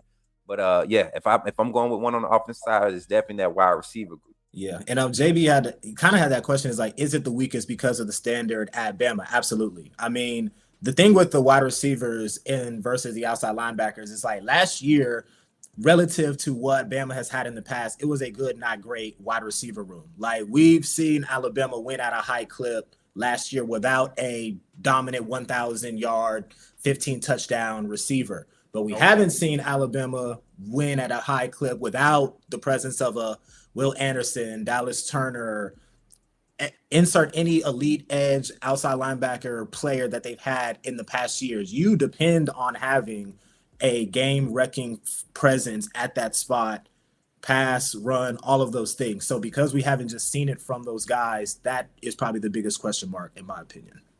Right. And I mean, just kind of flowing with these topics, man. This is what I liked about these questions, man.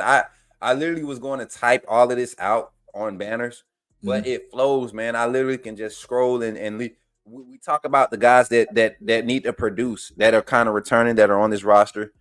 We talked about the most impactful, our initial most impactful, but you have it on this survey here too, man. And now let's dive into it. You asked, you had the question on there. Who will be Alabama's most impactful transfer this season? And just for everybody, just a reminder, because we had a lot of them, and a lot of these names y'all not hearing a lot of stuff about. And I'm gonna tell you, honestly, Kenny, let's kind of discuss all of these guys. Quick 30-second hip fire. What we think as far as their impact. Jeremy Bernard. Yeah, Jeremy Bernard, somebody who played a lot at Washington last year, was overshadowed because they had 3 top 60, 75 receivers, whatever it was. But somebody who played a really, really big role on that team, institutional knowledge of the offense, big playability. You can use them in a lot of different ways. Probably the favorite to be wide receiver 1 right now. You saw the connection with him and Milroe in the A-Day spring game. So somebody who is going to be a really, really big part of the offense this year. 100%, Kenny. And I'm gonna go to Parker Brailsford. I kind of expounded on it earlier. That position in itself, man, it was a huge part of why our offense struggled every game last year. Every game, we never, even the Kentucky game when Milroe went off, even the LSU game when Milroe went off, it was still a struggle at the offense, the center position. So Parker Brailsford, please come in. I'm asking you, as a fan, as a coach, please come in and just get the ball to Milroe smooth, man. If we do that, I think we good. Damani Jackson or Deshaun Jones, which one you want to speak on, bro? I'll go with Deshaun Jones. Somebody that I had a chance. I've watched a good amount of Wake Forest tape, and somebody who is legitimate cover corner. I mean, patience, speed, anticipation, ball skills, play recognition, physicality was probably one of the biggest things that stuck out to me as well. I mean, somebody who's not afraid to run downhill, make a tackle. And when you think about what Bama's going to be doing this year in terms of like boundary corner versus field corner, somebody who's really going to complement Damani Jackson very, very, very well. Damani Jackson, elite athletic traits. He's going to be playing wide range around the field. You think about Deshaun Jones, somebody that can operate in that short side of the field, that can play against the run, he can play against the pass. Number 1 corner at Wake Forest, who is privy to getting a lot of interceptions and pass deflections. I think this was a really good get by Alabama. 100%. And Damani Jackson, coming from USC, a lot of people aren't very high on him because of his performance at USC. But show me a defensive back in USC, or show me a defender on USC's defense that you're going to be high on for the last 2 or 3 years. None, right. Zero. So I think with this staff and the way that this team is coached, this scheme, I think Damani Jackson, that ISO side, that field corner, right? That guy, I think he's going to be a lockdown corner. And we didn't see a lot of flip flopping, we didn't see a lot of traveling in the spring game, but this scheme allows our corners to travel. Mm-hmm. And when you say, hey, that's your guy, or that's the guy you're going to shadow, that's you're going to follow him to whatever side. That's something that we haven't seen at Alabama in years. I want to say 2012, 2013 is the last time we saw that with Alabama. Speaking with Daquan Menzie, former Alabama defensive back, on and off camera, one thing that he didn't understand last year, why was Kool-Aid stuck to one side? Why was he just settled on one side? Terry Arnold, you let him float nickel corner and go to boundary corner, but he had the skill set to be ISO to the field corner. You know what I'm saying? So I'm excited about Damani Jackson. Graham Nicholson, you already touched on him. I don't think we need to talk about how important his impact is going to be. LT Overton, the defensive lineman, a name that we haven't been hearing a lot of. That D-line group is definitely stacked with talent and depth. What's your assessment of LT Overton coming over from Texas A&M?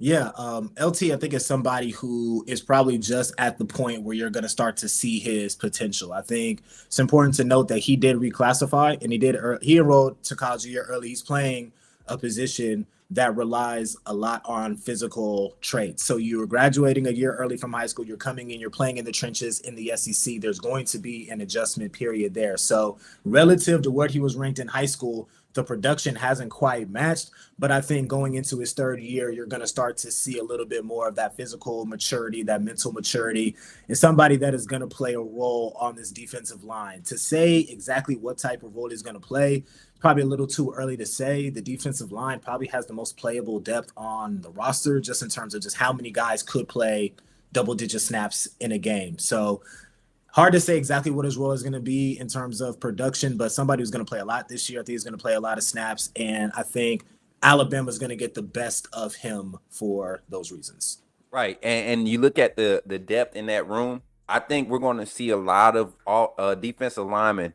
It won't be a two-man show this year for the D line. I promise you that. Tim Keenan, Jaheim Otis, Tim Smith, y'all are going to have a lot of on the side. Y'all going to be on the sideline a lot, not because of lack of production, but because this is what's going to allow you to be at your tip-top production form, or whatever you want to call it, as far as being productive on the field, because of the rotation, using depth. That's a question we've had with this staff for the past maybe 5 years. Why aren't we using our depth, especially on the defensive side, and on the D line in the trenches? So excited to see LT Overton. And I'm like you, man. I think coming out that year early and playing out of position last year. Right. He played out of position last year. They had him trying to stand up as an end, a edge, and he's not an edge. That young man, put him in the trenches, get him in his 3-point stance, get him in the 4 to 5. It doesn't matter. Put him over your tackle and let him go to work. Don't put him outside. Don't shade him outside. Don't have him standing up no. Let that man go, because him and Ja, that's a good rotation. I can't wait to see that rotation happen. Yeah. With those two. Caden Proctor, we kind of touched on him. One of the big names, and we really haven't heard much since he came over to Bama, other than he was doing exactly what was expected. That's Keon Sabb. What's your assessment of Keon? Yeah, love this addition. I mean, besides what he could do on the field, championship pedigree, somebody who is coming from a national championship winning team. He understands what it takes to win. He understands how to practice with the right intensity. He understands how to watch film. He understands all of those things, and he's going to come in.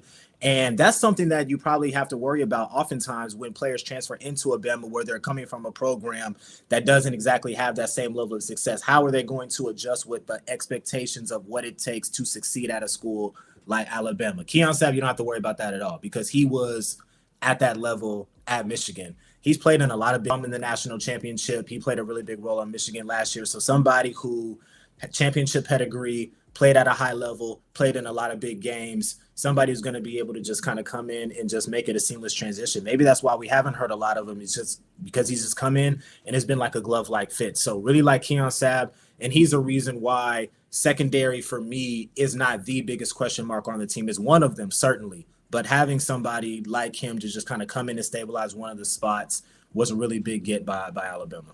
100%, man. And I don't think people realize the impact that Sabb is going to have for this secondary with Malachi Moore, Deshaun Jones. And my thing is, I slick got a question, man. And if I had to set up my secondary right now, I think my ISO is going to be Damani, of course.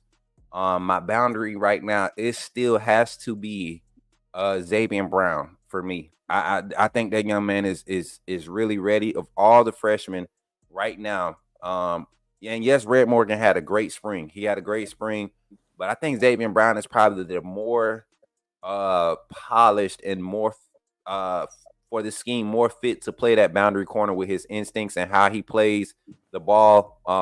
But I would go Xavier Brown, and I would put Deshaun Jones as that rover, that kind of like that nickel corner that we had last year. The guy that can play I would put Deshaun Jones there. Malachi, it took some convincing, and it took me rewatching the film even last year where he had to play high safety, the free safety position, and he's very adept at the position. just it wasn't his strong suit or the skill set that he was able to display in how Saban's defense was schemed. Now with this vision coverage, I think Malachi Moore gets to show us his range this year. Yeah. And for that reason, I think you find yourself being able to put him at free, and a guy like Keon Sabb being able to play Husky, Rover, or free safety. You're just creating value and depth and range for a position group that really struggled, at times last year with concepts. When you simplify to let them get in that vision, react coverage, you're going to see a lot of turnovers. And I think Keon Sabb is going to benefit from being a part of this group, man. Yeah, when you talk about simplifying it, there could never be a better year to do that for a defensive back group than this. When you think about the fact that Malachi is a returning starter, yes, but he's going to be playing a different position. So from that lens, there's going to be 5 new starters in the secondary. So being able to simplify it down is going to be really, really key for this group in particular. I just like him back there directing traffic and being that kind of guy that kind of is going to get everybody aligned. You hear so much about his football acumen and his football knowledge. To put him at that back end to be able to direct traffic and to be able to put guys in the right position is going to be a really key piece for this year's team. I thought he should have been playing safety even last year in the Saban system. You talk about how it wasn't exactly like a fit, but I thought, we're kind of getting off on a tangent here, but I just thought the lineup with Kool-Aid and Trey Amos and Terrion in the slot and Malachi and down, that was their best secondary lineup to me. You saw it in the Kentucky game. I thought it was great. I didn't know why they went away from it, after that, but that's in the rear view. But I like that idea of what you're talking about in the secondary, and I like the idea of just putting Xavier Brown on the field. He seems ready for it. He went to Mater Day. He played at a high level. He understands competition. Came in, owned the 1 reps all spring practice. I do think he is more than earned the opportunity to begin the season as a starter or a high level contributor. 100%, man. 100%. Back to the survey, man. We got who will be Alabama's most impactful player from the 2024 recruiting class. And I'm looking at this list, man, and you got literally the 4 names that just continue to be talked about when it comes to this incoming class, right? You look at it, Xavier Brown, Red Morgan, Caleb Odom, and Ryan Williams. Like, Ryan Williams hasn't even taken a snap at Bama yet. We haven't even seen him practice in a Bama uniform yet. You get what I'm saying? Unless you've been able to go to the workouts or be there for a workout, you haven't even seen Ryan Williams in the Alabama Athletics T-shirt with the shorts, the workout gear. So yeah, a lot of people are very high on Ryan Williams. If I could start this one off, Kenny, I kind of want to throw some people for a loop here. And you have other down here, and this is what I submitted on mine. I put other. Okay. And I think the most impactful freshman this year is not going to be Ryan Williams. I think they're going to have stats. These 4 guys are going to have stats. I think the most impactful freshman this year is going to be Jalen Mbakwe. Interesting. And this is what I'm going to say. You have a kid. He's probably one of the 3 fastest guys, top 3 in as far as fastest guys on the field. You've seen how much weight this young man put on in a matter of a month of being in that strength and conditioning program at the University of Alabama. You saw his skill set being displayed in the spring game. But I honestly believe at every position in the secondary, Jalen Mbakwe is your first option up without putting him on the depth chart as the 2A, you know what I'm saying? I think Jalen Mbakwe is your first option for replacement at each position, but also kick return, punt return, kickoff. This young man is going to make a lot of plays, a lot of honey badger-like plays for Alabama this year with his opportunities. And I don't think people are going to really understand what his skill set is until he's actually a starter, but he's going to have starter-like production or impact every time he touches the field. That's just my personal opinion. Yeah, I'm not mad at that pick. I mean, athlete plus. I mean, yes. elite athletic traits. And when you said Jalen Mbakwe, the first thing that went to my mind was return game, because that was, I mean, admittedly, that was one of the weakest points on Alabama's team last year. They weren't explosive in kick returns.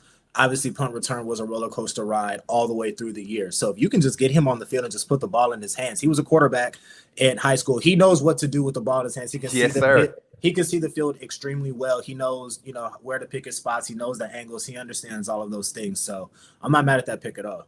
Yeah. So so where's yours at? Where's your pick at? Yeah, I think for me it probably would be Xavier Brown. I think if we're talking about just like the path of least resistance to getting on the field and like a high capacity, it's probably him. Like somebody who again owned the 1 reps all through spring. He is going to be in a direct competition for a starting role this fall. I will go with him, and then my second one will also be probably Caleb Odom, just because he feels a need that Bama's receiving core has been lacking, which is just that big body perimeter receiver. So he might not play the most snaps, but if he can just be an impact red zone guy, short yardage, that third down type of role, he's somebody that impact is not always quantified in raw statistics. Sometimes it's situationally, sometimes it's other things beside that. So those would probably be my top 2 options. And that kind of, you said it too. When I think of impact, I don't think about stats. I don't think about Jalen Monroe being an impact player. I mean, he's gonna be the player. He's gonna be the guy that you watch. Impact for me is when this guy is inserted into the game plan or is thrown on the field or he touches the field. Does he cause the defense to say, "Hey, check, so and so is on the field"? I believe every guy that we named. Mine is Xavier Brown. I think he's just proven. I think Xavier Brown is proven. His pedigree is something that you can rely on. From where he come from in the high school level, same as Damani Jackson. Those guys come from a program that preps you secondary guys. They prep the secondary guys for success in the at the collegiate level. But I look at Caleb Odom, like you said. When's the last time has Alabama actually had a 6'4", 6'5" receiver that's actually impacted the offense? Like what we've seen Caleb Odom do throughout the spring. No, I haven't seen it. I think the last person that came close to doing it, or should have had an opportunity was Terrell Shavers, from Alabama. He played baseball and he was the 6'5" wide receiver, just never found his way on the field. But Caleb Odom is a different breed. And you look at Alabama's, and this kind of goes off topic but it gets away from the survey. You look at the type of receiver that's being recruited in this 25 class, right? Alabama's targeting 2 Caleb Odom-like receivers that they're really pressing for, 6'4", 6'5", that have the ability to go up, get it, but also are route technicians. They're not possession receivers that, I'm going to go and body and get space. No, these guys will route you up. Caleb Odom will route you up. You better. Yeah. I mean, he was a boundary receiver in high school. Like he was rated as a tight end because that was his projection. But if you watch Carrollton, he was a wide receiver, exclusively a wide receiver. So he already has those type of traits. Right. And I remember debating with a old troll on the other channel. He was like, he's not getting recruited as a tight end. Yes, he was getting recruited as a tight end. He was actually ranked like the number 4 tight end in the class. And so for Alabama to solidify him as a receiver, it's just more natural for him. You look at his frame. I don't think Caleb Odom will be 235, 240 when he graduates. I think he'll be a 6'5", 220, 225 max. But he 6'7" wingspan, right? 34, 36 inch vert, something like that. And the young man runs a 4'5", 240 at that size. That's athleticism that's unmatched. And this is his first year. I think he will have a solid impact on this year's roster. Yeah. Now, flipping into more conversational topics on this survey for the last half hour that we have on the show. Let's talk about this. This is one that's been huge in the offseason. Pay for play, NIL. Boom. Let's talk about it. And this is something I feel like we could really dive into, Kenny. I mean, I've been privy. I've been privy to hear a lot of information on this topic. I was shout out to George Teague on the Teague's Take. They produced they had a gentleman on the show who actually was a part of the committee that has quote unquote structured or approved NIL. And he had that guest on the show and he broke it down into, small increments of what everything means and how players are actually being paid and how they're able to receive these fundings. And you asked the question, you said, how do you feel about Alabama's NIL infrastructure in all sports today compared to 1 year ago? So you go ahead and expound on that, and I'll kind of follow up with it, bro. Yeah, so this is the question that I had on last year's survey, which was it was a different type of question. It was explain Alabama's NIL approach in 5 words or less, or how would you describe it in 5 words or less? And the overwhelming majority of the responses that I got were something of, I have no idea, not enough information, I really don't know. And I think a lot of it was just because under Saban, there was a structure where that just was not at the forefront of the recruiting pitch because you were coming to Alabama for the development, for the chance to win, and all of those things. And that has not changed. But without Saban being there and having that presence there, there's going to be an element where you have to step up your NIL game a little bit. So I just want to know where the fans are looking at NIL now compared to, when Saban wasn't there. And one thing that I can say on this topic, because I did do a story on this with The Athletic where I got a chance to sit down with athletic director Greg Byrne, talk to some agents from different NIL agencies. The way that they have beefed up their efforts in the last several months has been pretty tremendous. I think Alabama's added almost 1,000 new members in the first few weeks of Kalen DeBoer being hired, because I think there was a shift of, okay, we don't have the security blanket that is Nick Saban. We are still Alabama, obviously, but we need to adjust and adapt if we're going to continue to recruit at a high level. I think they've been able to do that. I think the fact that Alabama announced that Keon Sabb was transferring to Alabama was an under the radar targeted way of saying that the collective is beefed up more than people may think it is. So to be able to pull him from Michigan was, I think, was a big deal. And I said in all sports, because how can you not think about what the basketball program has done? I mean, look at what they've done in the transfer portal. Their class, the players that they've been able to bring in, and not even that, to be able to retain Mark Sears and Grant Nelson, in addition to what they brought in the portal, should speak volumes about how robust their NIL operation really is. Because Mark Sears and Grant Nelson, fringe second-round picks, first-round pick, whatever you thought their draft stock was, they could have been undrafted free agents and signed a two-way and been making $500,000 in the NBA. Alabama had to have had a competitive offer to a two-way to bring those guys back. So let's just call it $1 million for both of those. Right. And then you bring in Cliff Omoyiri, who had huge influence, one of the best players in the country. You bring in, the AAC Player of the Year, Youngblood. You bring in all these guys, Houston Malley. You get, Phylon, and then they signed one of the best high school classes in the country too. So it took a significant amount of effort and infrastructure to be able to do that in basketball, and then you still have football as well and what they're doing in all other sports. So that's just kind of where I was at in terms of just wanting to see where the fans thought about the infrastructure and maybe if they're looking at it the same way that I'm looking at it.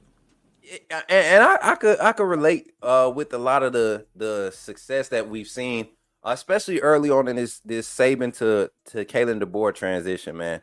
I think Coach Saban was dealing with it on the fact that it was just new to him, and the structure that he had. Something finally caused Saban to go outside of, not necessarily evolve into something, but go outside the box of how he would like to operate. Right. And that's something that he said in his interview. The moment parents came in and started asking, what can we get? What how much, you get what I'm saying? When those conversations started happening, that's when he knew he had to get a different type of hold on this situation in order to keep Alabama, the University of Alabama, ahead of the game and keep them in competition as far as keeping a competitive edge in the recruiting game. So to kind of expound on it, I look at how you look at guys like, let's say, a Bear Alexander, who's been to how many different schools in the last 8 years of his football career, dating back to middle school. And you look at anybody in their right mind, or anybody that just follows a name, would throw a bag at Bear Alexander, who has yet to produce anything at the collegiate level, just a name, right? You look at his production, a lot of people were like, is Bear Alexander coming to Alabama? I guarantee you, this staff looked at it and they said no. One, anybody that publicly says they have an asking price as a college student, that's a no-go. But then secondly, we don't have, we as a staff know we have to prove our worth. And that's what has opened the floodgates to support what the agenda is here. When you can get guys like Daryl Johnson, when you can get guys like Luke Metz to commit early in this recruiting process, Latsier Brooks, Zamir Smith, a lot of those guys, they were part of that reassurance class. And yes, we lost Miles Johnson. Yes, we lost Zamir, but to get those guys committed early was huge. Kenny, expound on as far as and this is the next question right here. What's your level of confidence in how this staff is going to continue to recruit? We talked about a little bit in recruiting earlier. And I'm gonna put you on main screen for a second. I gotta handle something in the back office real quick. But kind of talk about the recruiting approach with this staff, Kalen DeBoer, Courtney Morgan, and the rest of the staff, and how confident you're feeling with their approach to recruiting.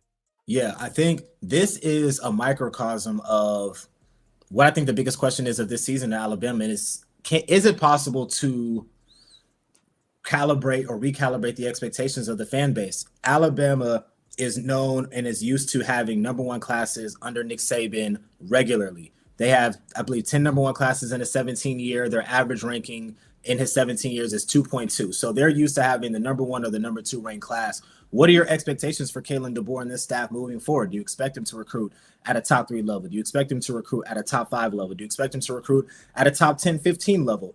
I think when you look at this year's recruiting class, it is angled in a way where it shows the potential of Alabama under Kalen DeBoer. They're recruiting the South. Obviously, they have extensive ties to the West Coast. When you look at Alabama's class, I believe they have 21 commitments from 10 different states: Georgia, Alabama, Mississippi, California, obviously, Pennsylvania, Kansas, Texas. I'm sure I'm missing a couple of others, but there is a targeted approach, and we're going to win in the South, obviously, but we're going to have this national reach, and we're going to be able to reach out to other pockets of the country to get elite kids where we see a fit. So I think the question that I have expectation-wise is, what do fans expect? Obviously, that they have the number 2 class at this moment in time. Maybe they'll have number 1 when it's all said and done. We expect them to be top 5 at the worst. But where do you expect the recruiting to be year in and year out? That's kind of the crux of this question. Right. And I look at it like this. One, you have opportunity, right? You have opportunity that's being presented for this new roster. But you have a staff that has a realistic progression or trajectory of goals and things that they want to achieve going forward with reshaping the culture here at Alabama. And hold on, somebody's blowing up the Discord chat. Lord Jesus. I'm sorry, man. That thing, it just keeps going off in the background. Moderators, can y'all get a hold of the Discord for me, please? Thank y'all. But so what's happening is with the staff, Kenny, I think people are starting to see more of a I won't say new age, more of an inviting culture, right? Right. For the longest, Coach Saban at Alabama was, when you show up, your shoes better be tied, your tie better be, you get what I'm saying? Yeah. And now it's like, hey, put your joggers and your slides on, man. Let's get in here. We want you to feel comfortable with it being great. And that's what this staff is doing. That's what they're projecting. That's how they're pushing the agenda. I talk with a lot of these recruits, man, that are currently committed and that are currently being targeted by Alabama. And every recruit has the same general response when I ask about their experience with this Alabama staff. And they talk about relationship, something that Coach Saban harked on for years. And we didn't, as a fan base, I don't think our fans under Coach Saban really paid attention to what made his what his impact was, or how his impact was made during recruiting. But I got to see it personally when he came to see Markel Benton in Phoenix City, when he came to see Justin Ross in Phoenix City. Early on, even when Early Alexander, who came out of Phoenix City, had committed to Alabama before Saban was officially hired.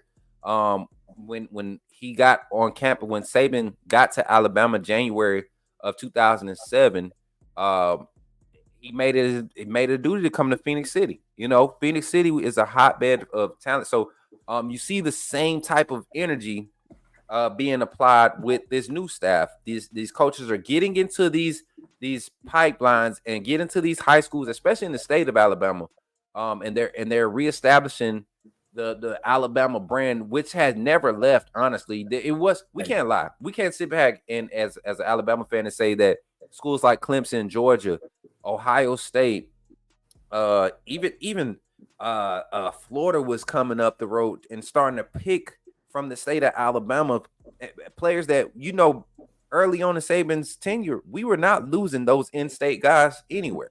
Especially if they had inkling and interest in the University of Alabama. So to see this energy restored to and not to have even had a game yet, not to have an official snap yet, it says a lot. Two more questions, Kenny, and then we're going to kind of round it up, man. Today is Friday. I know you got a busy day too. Let's talk more so about the team itself, offense and defense. I see this question, the confidence in Kane Womack and his staff. I'm gonna pull it up, but we're going to kind of segue off of it to just say, what's your confidence level in not just the staff but the defense personnel? You look at the talent on each side of the ball. I mean, on that side of the ball, you look at the staff that's being assembled with Kane Womack as your primary defensive coordinator, and your assistant coach. You got Colin Hitchler and Maurice Linquist, two very experienced play callers. Maurice Linquist, Coach Linquist was just a head coach at Buffalo, but has defensive coordinator background, at every stop previously. Same with Colin Hitchler as a co-coordinator or primary defensive coordinator, play caller. So when you look at all the experience on that side of the ball, yes, young, yes, not experienced in the SEC, but this is a staff of experienced coaches on the defensive side. What's your level of confidence in that, and why? Yeah, I'm somewhere between undecided and somewhat confident. I would just say for those reasons of there is more unknown, I think, with the defensive side than the offensive side in terms of not only personnel, but in scheme. So Kane Womack comes in, and again, this kind of goes back to, narratives and kind of what people think. They come in and the thought is like they're going to change Alabama's defense. They're going away from Saban's defense. It's going to be different in this way. They're going to be more, vision. They're going to be field and boundary. There's a new position. It's going to be banded. There's just a lot of changes, I think. So from that lens, and then also you think about just the players that they lost on defense. You lose Dallas Turner or Braswell. Justin Mboyebe was probably the most underrated player on the team last year. Losing what you lost in the secondary, there is a little bit of, I think, hesitation on being extremely confident that they're just going to take the defense and move it forward in a direction from last year's defense or past defenses. So I'm a little bit more on the somewhat side. I do believe, to your point, when you have Kane Womack, who was a head coach and was winning at South Alabama, that was a winning program. You have Mo Linquist, who was a head coach at Buffalo. Colin Hitchler, just being able to speak from the Wisconsin point of view, that was a big loss for Wisconsin. Those people up there around that program, they were hurt about losing Colin Hitchler to Alabama. So when you have a brain trust like that, there's a level of confidence that they're going to be able to do it, let's say year 2, 3, 4 down the road when they're really able to, sink their teeth into the scheme and get the personnel. But for this year specifically, in that year 1, it's a little bit more on the somewhat to neutral side. Right, and I'm thinking I'm strongly somewhat confident, and I relate this to just my knowledge of what schemes do for players with these skill sets, and for that reason, this is not a system. This is not a scheme where you're coming in and you're learning cover 7 as a true freshman incoming. Which is why you saw guys like Red Morgan and Xavier Brown get opportunities and thrive in the spring. You didn't see that a lot with Coach Saban's scheme. You only saw like every 3 or 4 years where you saw a freshman ready to Coach Saban's standard. Caleb Downs, Mika Fitzpatrick.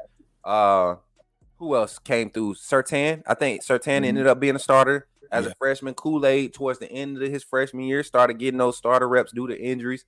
But guys coming outright ready to start in Saban's system was very far and few because of how extensive it was. you look at the scheme and what it allows players to do. Mo Linquist and Colin Hitchler highlighted during the spring team reporter segments, post practice segments. They highlighted how guys were committed to playing fast, and that was something huge about last year. Guys just half stepping, not sure where they need to be, but guys are playing fast and they're confident. And we saw a very vanilla play calling style from the defense in the spring game, but it became effective when they started playing football. And you're going to see that a lot.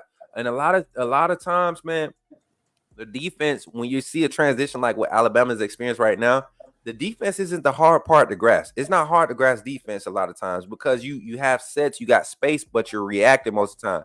Offense, you have to create reaction, right? You have to execute in the midst of disruption.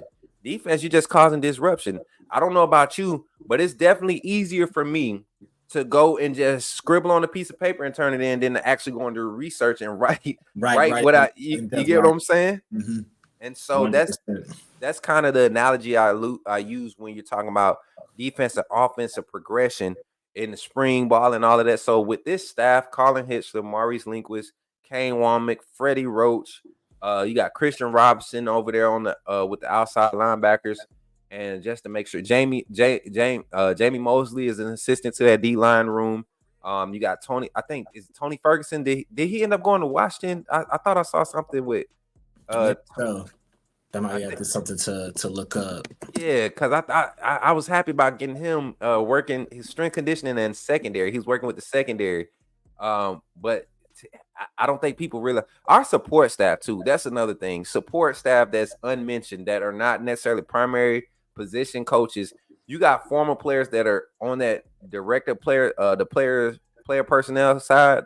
Denzel Duval, Clem Dix. They get to be at practices and really impart knowledge into these guys and show them what the Bama standard is. So it's like defensively, I'm very excited.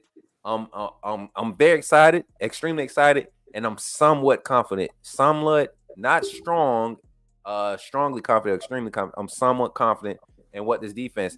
Over to the offensive side with Nick Sheridan being the offensive coordinator, the primary offensive coordinator, and you got co-coordinator Jamarcus Shepard. But we all know, even though it's not mentioned, on the what they call it, the alpha. I ain't gonna say alpha roster, that's military, but the program. If it's not mentioned on the program, that is Kalen DeBoer calling. This is Kalen DeBoer's offense. He's definitely. I don't think he's going to be calling plays. I think this spring has definitely given them a lot of confidence in Nick Sheridan's ability to relate with Jalen Milroe and see how to dial up timing and everything for him. But Kalen DeBoer is the creator of this offensive scheme. What's your level of confidence in Nick Sheridan with the play calling and Jamarcus Shepard, who's primarily the pass game coordinator, and how they will improve this offense? Yeah, for me, this isn't extremely confident. And it's because if we're talking about comparing it to last year's offense in a vacuum, just being completely honest, last year's offense was not cohesive. It was not an offense that fit Jalen Milroe's strengths. It seemed like week to week, the strategy was, how can we get from our side of the field to the other side of the field in as few plays as possible? And a lot of the time it was Jalen just dropping back and trying to find somebody deep. We didn't see hardly any quick pass game. We saw very, very few RPOs, which was a staple when Bryce Young and two of those guys, when they were here, quick pass games, RPOs, those things to set up vertical pass game was a huge part of the offense. We didn't see that last year. We didn't see Jalen Milroe utilizing the run game very much until the end of the season. So for those reasons, I have more faith that Kalen DeBoer offense, where you saw what they were doing at Washington, it was cohesive, it was creative, it was multi-layered, it was everything that you needed in an offense. We didn't see that last year with Alabama's offense. So just from that perspective of having a scheme that is multi-layered and is going to keep defense on the hills and utilize Jalen Milroe's strengths, I'm extremely confident that it's going to be a better looking offense than what we saw a year ago. 100%, man. And I think we also going to get a different feel as fans because we don't have a defensive-minded coach at the helm. Like, I think we will be able to enjoy putting our foot on people's necks in the third and fourth quarter, without slowing down, trying to contain the ball, keep the ball. Like, I feel like Kalen DeBoer and his staff, just like they did at Washington, even the run game design, when you get into your 4-minute offense, it was not to be conservative. It was definitely to set up the explosive plays. Run. Somebody on his staff, on this offensive side, that won't get a lot of credit right now until the offensive line starts to get popping and getting the mainstream media is Coach Cap.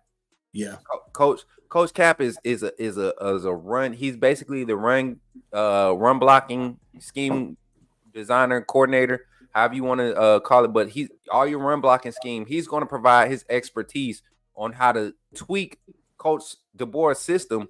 You saw it already, man. You got pulling guards, tackles. You got strong side tackles pulling to the weak side to help on the back end with counter action, going to the side he just left from to keep that defensive end standing up on that edge. So all this misdirection, pre-snap motion, this is things that Coach Cap will interject and say, hey, coach, if you're going to have this blocking scheme, let's bring our H back in motion across, all the way across. Let's get them out in space. If it opens it up, if the defense pulls a guy out of the box off of that motion, we'll go with this look with this blocking scheme. If they stay in the box, we'll make that check. Make sure we cover down. H, you got to come and seal this. Whatever the play looks like, you get what I'm saying? Yeah. Because of his expertise, I think we're going to see a very explosive offense, and I'm extremely confident. We talked about Jalen Miro's stats Monday when I went live, and to be a whole game that he set out a whole game. Jalen Miro had less pass attempts than some quarterbacks in the nation and in the SEC had completions. Right. And still was able to get above the 2,500-yard mark as far as passing yards. He was able to get above the 20 passing touchdown mark. A lot of guys who had more pass attempts than Jalen Miro or completions didn't get to the 25 touchdown mark. So it goes to show you that he has the ability. His QBR was the 4th highest or the 7th highest in the nation among Power 5 quarterbacks. And I think he was number 3 or number 2 in the SEC, I believe, last season behind Jaden Daniels. For downfield completion, 40-plus yard passes, only second to Michael Penix. 20-plus yard completions, second to Jaden Daniels. It was like he was in all the major statistical columns or the stats that you want to look at for a quarterback when you're measuring them, comparing them to their peers. He was always in the major runnings. The only one that he had, worst stats was his, the awareness factors, taking the sacks, things of that nature. And a lot of those aren't his problem. So I'm excited to see what this staff does as far as developing Jalen Miro and continue to help him reach his potential. Yeah, and something that's going to help those sack numbers, again, is getting the ball out quickly. So when you look at Washington's offense, a lot of people look at it and think of it as strictly a vertical passing team because of the receivers they had in Michael Penix. But Washington operated most of the time in that 0 to 10-yard range, getting the ball out quickly, making snap decisions, processing things quickly. So when you get that element into the Alabama offense on top of what they're going to do vertical-wise, you're going to see Jalen Milroe's statistics improve. His completion percentage is going to go up. His efficiency is going to go up because he's going to be able to get those easier completions instead of dropping back 30-plus times. And a lot of the times he's throwing the ball 15, 20 yards down the field because Bama's offense last year was about getting those chunk plays. So I think from all of those lenses, we're going to see a pretty dynamic offense. And think about what Jalen Milroe threw perfectly every time, the one-on-one. The back shoulder, the one-on-one deep ball. You look at Washington's offense from last year. Rome Odunze made his living whenever he got ISO at the X position, one-on-one corner. It didn't matter what corner you had out there. Kalen DeBoer wants to test it. You're going to commit extra resources everywhere to where when you commit, you're going to overcommit resources, and that's where we're going to hit you at, where you've overcommitted your resources defensively. And Jalen Miro is going to help him. And Kenny, I'm not sure. What's your you played football in high school? I ran track in high school. Okay. When I was I ran track in the spring. When I was in high school, I actually worked for my local newspaper. So during football season, I was a beat writer, like going to different high schools reporting, and in the spring I ran track. Man, that's what's up. I should have been doing something like that instead of being on that field, messing my knees up and saving my knees for the court because that's where I was. But I was a musician, so I couldn't stay in band and play football. So I decided to play football, which was a wasn't a mistake. I learned a lot. Yeah. Always had a love for the game. Never really wanted to play it. I only played it because I was decent. You know, I was good. You know, they Mhm. told me I was good. That's what they said. They gave me a scholarship and told me I could play it. That's what they said. But I got there and it was a different story after I had that high ankle sprain. I wasn't trying to get back out there. But um, I look at this staff, man. I look at this offensive side, and me personally, Kenny, I'm gonna look at this offense, and I'm gonna compare it to um basically ants, how ant colony works, right? And Mhm. we look at ants, right, as humans, we be like, man, they small, you know, they you know, they just small, these small ants. Well, Right. any person who has any experience with any negative experience with ants respects ants and what they do, right? So Right. Nah, and, fair. and and I think that's what Kalen DeBoer's offense requires you to do. It may not be 60 points a game, but you have to respect every aspect of what this offense brings to the game. In the ant colony, you got, and I know y'all seen that movie, Ants or A Bug's A Life. You Buck's got life, yeah. both ants, you know what I'm saying? You got your worker ants. Alabama's offense, the team is structured similar to that. I tell you right now, it's one of those things where you can't say that this is a passing offense. You look at Yeah. the rushing stats. Washington had 1,000-yard rusher last year, you know, and they had 4 different backs with 15 plus carries. Last year, Bama didn't have that because of the disparity of play calling. The pass attempts, you look at 500 plus pass attempts by the quarterback last year. You didn't have that at Bama last year. By Washington last year. You didn't have that at Bama last year because we didn't, first of all, the snaps. And then secondly, the play calling was just designed. Hey, we're going to open this up. Go look for this guy. You saw Miro staring his reads down. So when it comes to being compared to Ant Colony, you got the Queen Bee, Coach Kalen DeBoer. He's just pushing out all the information. His counsel around them, they're disseminating it, and they're not being monitored or micromanaged to the T. You get what I'm saying? We have a structure. I trust you to go fulfill it, do your job. And then you got the workers and the soldiers out there, which are the players that's doing their part. And I mean, this is going to be one of those seasons where I see statistically where Jalen Murrow might set some new marks for a quarterback, the next quarterback. You know, I think the tight end room is going to flourish in this offense. Hmm. The running backs, maybe not. I don't think we're going to have 1,000-yard rusher, but I guarantee you, every running back in the room is going to be a 4.8 yard per carry average or higher. Right.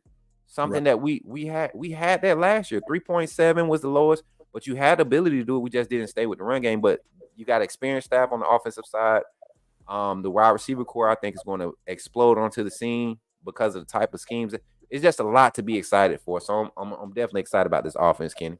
Yeah, most definitely. And as far as the running backs go, you might not see 1,000-yard rusher, but you're probably going to see 1,000-yard total yard guy Mm-hmm. when you add in the element of pass catching. Which again, we're talking about things that you did see in previous regimes, didn't see last year. Was running backs catching the ball out of the backfield. Somebody like a Jace McClellan, who's a very capable pass catcher, was just not involved in the pass game at all last year. So Yeah. when you have somebody coming in who's going to implement that into the part of the game, you're seeing Jam Miller, Justice Haynes talking about it openly in spring practice. I thought that was extremely notable. Like Right. our first or second availability, they're like, we're learning routes. We're Yep. catching the ball out of the backfield. We're actually like getting a chance to showcase our abilities. Is going to be really key. And I think that's what Kalen DeBoer does above all is just showcase players' talents. So you have somebody who's one of the brightest offensive minds in college football, if not football, period. His offensive coordinator is now in the NFL. So obviously the NFL respects what Washington is doing and what he did Mm-hmm. on the offensive side of the ball. They went and got his OC to run, their offense in Seattle. This is going to be pretty high level stuff that we're going to be seeing, I think, from Alabama, and it's going to be pretty exciting. 100%, Kenny. And as we close out, man, I got to do this to every Bama fan, every reporter, beat writer, content creator that covers Bama. We got to get into the talk of the season, man, and I kind of generalize it, with all in one big statement. I want to know season projections as far as regular season, and if you feel like we're going to the SEC championship, how do we do that? But also What game? What game really sets the tone for the season, in your opinion? And to kind of give you a synopsis of mine, I honestly believe this team has the ability to go 11-1. There's a 12-0 potential for this team right now with Kalen DeBoer at the helm, and it's about how fast they click. And I think they really click. If we come out of Tennessee, I'm not worried about the Georgia game. I really think we because of scheme and style of play now that's going to be used at the University of Alabama, we have the advantage already going in against the first 4 teams of the season. Mm-hmm. Tennessee, if we can go to Neyland Stadium and disrupt Nico effectively, I think that wins the game for us, and that won't be hard with this play calling style. And because of that, handling that environment and the skill sets to disrupt those type of skill sets on that side of the ball at Tennessee, which has a solid offense returning this year on their roster. If you look at what's on paper, I think the Tennessee game, how we win that game, sets the tone for the rest of the season. That's a away game at LSU. That's Auburn. That's away at Oklahoma late in the season. I feel like the Tennessee game sets the tone for that, and which leads me to feel like that we can go 12-0 regular season and become SEC champs in the SEC championship game and go into the playoffs. So give me a little rundown, man, and your whole background of why you feel that way, you know. Yeah, when I look at Alabama's team, to me, I think the floor, absolute floor, is 10-2. And there's, there are people out there, the powers that be in the media, like, oh, Bama, I could see an 8-4 year. I could see that's just not going to happen. I would see at worst a 10-2. They're going to make the playoffs, and I can see Alabama making it to the SEC championship 100%. When you look at this schedule, I think the pause that I have is there's just a lot of tough games on the road. You're going to go, Wisconsin is not better than Alabama, but that is a significant step up in non-conference games early in the year than just what we've seen Bama play in years past. You're going at Wisconsin early, at Tennessee, at LSU, at Oklahoma a week before Auburn, where traditionally that game is a home game against a FCS or a lower level opponent, is going to be a tricky one in my opinion. So there are tough road games on the schedule. I see 10-2 at the worst. I do see Alabama playing for the SEC championship this year. Against who, it's hard to say because there are going to be no divisions, but I see Alabama playing in Atlanta for a chance to clinch a top 4 seed. I really like this team. I like where the offense is headed. I think the defense is going to be good enough, despite the changes in personnel and in scheme. And for me, I do see the tone-setting game as Georgia. And I think that, might be obvious or it might be a cop-out, but I just look at that game. And this goes into one of the questions that I have on the survey, which is Alabama still the standard in college football? About to go to it, bro.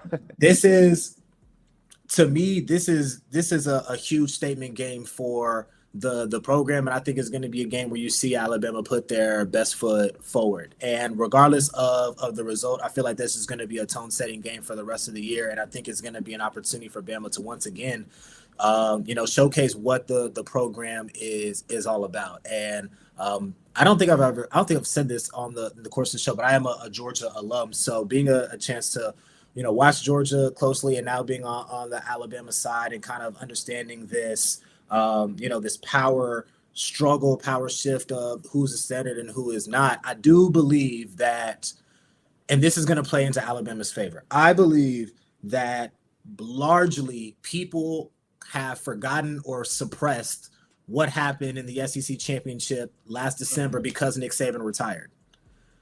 When Nick Saban retired, Hold on, Kenny. I got to make sure everybody's listening. I want y'all, because I know where you're going and I know what you're saying, and I've been saying this since the season ended. Go ahead, bro. Listen, everybody. The people have forgotten or suppressed what happened in the SEC championship game because Nick Saban retired. Going back to last year's SEC media days, you had Kool-Aid McKinstry, Dallas Turner, J.C. Latham up there at the podiums, and they were just getting bombarded with questions of, has Georgia overtaken you as a standard in the sport? Has Georgia done this? Has Georgia done that? Are you taking a step back? How do you feel about the fact that you're not favored anymore? How do you feel about this, that, and the third? And when Georgia and Alabama met last year in the SEC championship, there was more on the line than just the SEC championship. There was a question that needed to be answered, and it was, has Georgia taken the mantle from Alabama as the standard, or is Alabama still the standard bearer in the sport? And yes, Alabama only won the game by 3 points, but it's important to watch football and not read football. If you Yes. watched that game, that was a decisive win by Alabama. Outside of Georgia marching down the field on that first drive, at every important juncture of the game, Alabama won that moment. It was a pretty decisive win, even if it was by 3 points. And Nick Saban retiring has opened up the door for people to say, okay, well, now Nick Saban isn't here. Alabama has now moved back to this spot, and now Georgia has ascended to the de facto number one team. They are now the standard because Nick Saban isn't there. And maybe Georgia is that, but they got to prove that. They got to take that. And to this point, they haven't done that. So that's why this game is just going to be such a tone setter, because it's just going to be a huge statement for Alabama to be able to make. Personally, I feel like way more pressure is on Georgia to win that game than Alabama. And that is something that I think is going to play into Alabama's favor. So for those reasons, that's why that is the tone setting game for the season, in my opinion. 100%. And I think last year you had to deal with it because of divisions. This year, I think it's not pressure on Alabama. No. I don't think there's no. If we're looking at the pressure structure, I mean, Bama is probably at the highest, probably third on the list. You can make the case that maybe fourth. Georgia, Georgia for sure.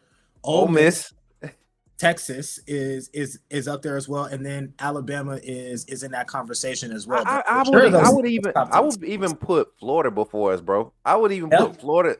That is true too. Yeah. This is Napier's supposed to be his year with his recruits. You got Lagway, you got your transfers in. I mean, you've crapped the bed the first 2 seasons there. You haven't been able to. And so I think the pressure's on a lot more teams. Tennessee for their impact, their surge they had last year. I think Alabama is right there in the middle of the pack when it comes to as far as pressure. I think the pressure that we've built or that we see is self-imposed because of what we're coming from with Coach Saban. Right. Yeah, the pressure on Alabama is coming within the fan base. Like the fans expect the program to reach a certain level because of the standard. But if you listen to mainstream media and you listen to the people who are going to be picking and choosing, there are people out there legitimately that would have Alabama as like the 4th or 5th best team in the SEC going into this year. So from that lens, the pressure is more so on, again, like the teams that we named to win from the outside. Obviously, inside the Bama structure, the pressure is obviously always going to be high. But on a broader sense, the expectations are not as high for Alabama in the SEC as they are for some of the other programs that we named. I would throw LSU in there as well. I mean, you saw the offense they had last year, the elite talents that they had, and because their defense didn't meet a certain standard, LSU wasn't able to compete at the level that they should have because of, due to what they had on the offensive side. So now you're coming into this year, Brian Kelly has a lot of questions to answer about where their personnel is going and where the direction of their program is going. So that's another team that's facing immense pressure as well. Right, man. And when we break it down like that, it just makes it kind of, as a fan who knows the game, as somebody who's coached the game and played it, you look at guys and you don't ever use all of this offseason stuff and have a real projection. You just go based off of results from last year. And I think with the culture that's being adapted or adopted in the SEC, Alabama is in the perfect position, not being the talk of the town, and when they are talking, they're talking about how much we lost. They're not talking about what we've sustained. They're not talking about our potential. They only can hark on what we've lost in Coach Saban and transfers. That happened in February, man. That happened in January. You better catch up because August 31st is less than 7 weeks away. It's about 7 weeks away now, and it's one of those things where kickoff against West Kentucky, a lot of people are going to overlook that game. They're going to, but as a fan base, watch that game and watch how confident this team comes out. If they come out and it's some stumbles, don't trip. Just look at the confidence. Look at how they're running the plays. It's been so many seasons, the past 3 or 4 seasons, where the first drive of the season, nobody looks comfortable on either side of the ball, and that's a problem for me. That it wasn't like that nobody looks like they're ready. You know, even against Middle Tennessee, it was a lot of hype and dancing and stuff, you know, but they didn't look ready. That game was not a clean game. And for Georgia to think that we're going to have a more experienced staff, a more extensive offensive play calling style, a more aggressive defensive play calling style, and we're going to somehow regress from what type of results we were able to produce last year, and you're literally returning the same staff. You didn't upgrade your defensive staff. You went and got T-Rob, and no slide at T-Rob, but defensive coordinator, he wasn't. Come on now, South Carolina was not a good stint for him, and had talent. Just wasn't not the defensive coordinator that you would expect. Kirby's definitely going to have his hands on that. If Kirby's going to stick to his saving roots, Kalen DeBoer style offense is going to give him problems with a quarterback like Miro. I don't care who you have on your defensive side. This style of offense gives that style of defense problems. Mobile quarterbacks who can hit the deep ball, that can hurt you with their legs, have always given this style of defense problems. So I like where we're sitting, man, going forward. Last one, and this is a kind of a fun one to end it on, Kenny. And I like this one because it's dealing with two sports that I was able to get really close with at the Alabama program this past spring when I got to T-Town. And that's the Bama basketball and football programs. Right. Which Alabama program will win a national championship next? Which one, and not just next, but which one will be first to win it? Of course, you have the college football playoff. It always happens before the basketball season is over in March Madness. But in this 24-25 season for both programs, or going forward, in your opinion, Kenny, who will win a national championship first between these two programs? Yeah, I think this is a really tough one because you really can just kind of boil this down to, do you think the men's basketball team is going to win a national championship this year? Which is certainly possible. I think contextually, football is a little bit easier to win a national championship because it's way less volatile than basketball. Whereas, like, basketball, you get into a game and this team is just super hot, or something crazy happens, and there's just a lot more volatility to it. So I'm going to go with football, but it would not surprise me at all if Bama's basketball team won the national championship this year, because you can make the case that they're the best team in the country, at this moment in time. But just because of the volatility factor, I'm going to go with football. But it's a close one. Yeah, it's definitely close, but I'm with you. Football is more. You can really project football. Like you can look at a team's tape 2 weeks in a row and see, like, okay, this is who they are. With basketball, we saw our team last year, our men's basketball team, all season. Where's our defense? Where's our where's our half court offensive sets? Where's our rebounding? And we get in the tournament and we have rebounding. We have half court sets against teams that slow the ball down. We're able to go and defend the perimeter. Something that we didn't see against Tennessee in the regular season, in a game where we needed to clinch the SEC. So I think right now is definitely the football team is going to. But like you said, this men's basketball team, we've seen number one teams, or preseason ranked number one teams fail. We saw a Kentucky team, probably one of the most talented Kentucky teams, and I think that was 2013 or 14. Kentucky was supposed to win it all. They had the talent. They had. I mean, that's just basketball. You can literally have a team of who did we play in the first round? Grand Canyon. Yeah. I mean, literally no names, but when you 5-on-5 on the court is different than 11-11 on the field. At any point, none of those guys, none of them were 6'11", 7 foot. They were a bunch of perimeter guys that could run and fly. They can shoot, they can defend, and that's what it is in basketball. Like you said, it's not necessarily a matchup thing. It's about momentum, creating momentum. Football, you can create mismatches and matchups and change momentum quickly in football by just one adjustment, a personnel adjustment. Basketball, it's a lot more intricate, like you said, a lot more volatile, and for that reason, it's just not. It's hard to project, especially in March. I love March Madness, man. I love March Madness. Yeah, no, it's just gonna be a fun year. I mean, like the fact that we can even have a conversation about that is great for Alabama athletics. Is great for the fan base to that the basketball team has risen to the point to where it can be comparable with football in terms of being a national championship contender. Like I said, you're much more in depth with Alabama knowledge, but has there ever been a time where the basketball team had better odds to win the national championship than football? Not Definitely not with Saban, but maybe even in the '90s was that ever? ever. So the fact that we can even have a conversation like that is a testament to Natos and what he's building there, and it's just another layer of excitement I think for the fan base. Yep. So what I want to do, Kenny, while we get ready to close out the show, man, I want to open the chat up as we just kind of conversate. Chat, any questions about anything Alabama sports related? We want to get like 2 questions. Maybe we'll just do one.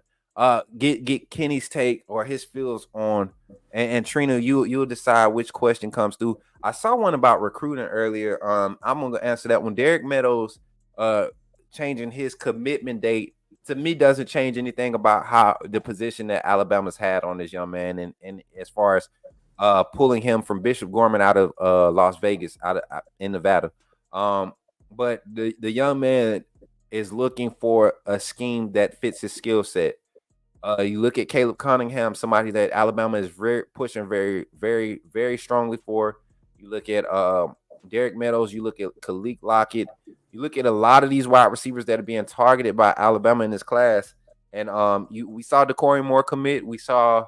I think we're still waiting to see what's the young man's name? I forget. My brain just went blank on all these recruits. But we have a lot of 25 recruits. Let me get this graphic down right here. 2025. I gotta find it. But we see a lot of recruits getting. It's hard to keep up with. Alabama's in the mix for a lot of guys. It's hard, and that's the keep up thing with it because off the it's top of your changing head. week to week, Kenny. Right, It's changing week to week. Like 1 week, Khalid Lock is not even looking at Alabama, and Yeah. Jamarcus Shepard reaches out. Hey man, I know you know we're not in your top 10 on your poster and then, but hey, come check us out, man.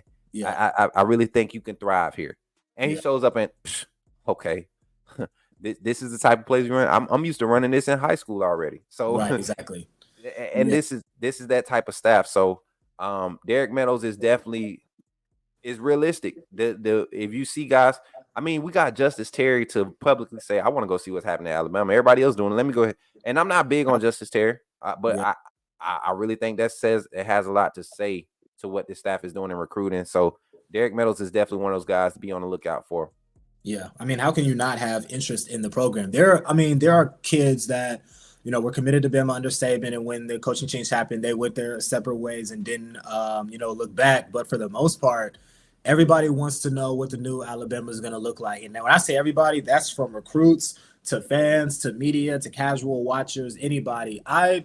This is just my opinion. I don't think the interest in Alabama football has ever been higher than it is right now, because whether you love them or you hate them, you want to know what's going to happen next. Yeah. You're going to be tapped into it. So with that being said, the staff can leverage that into getting players on campus, to get them around it, just to have the opportunity to host them and let them know what the staff is on and what the new Alabama is on. And it's resonating clearly.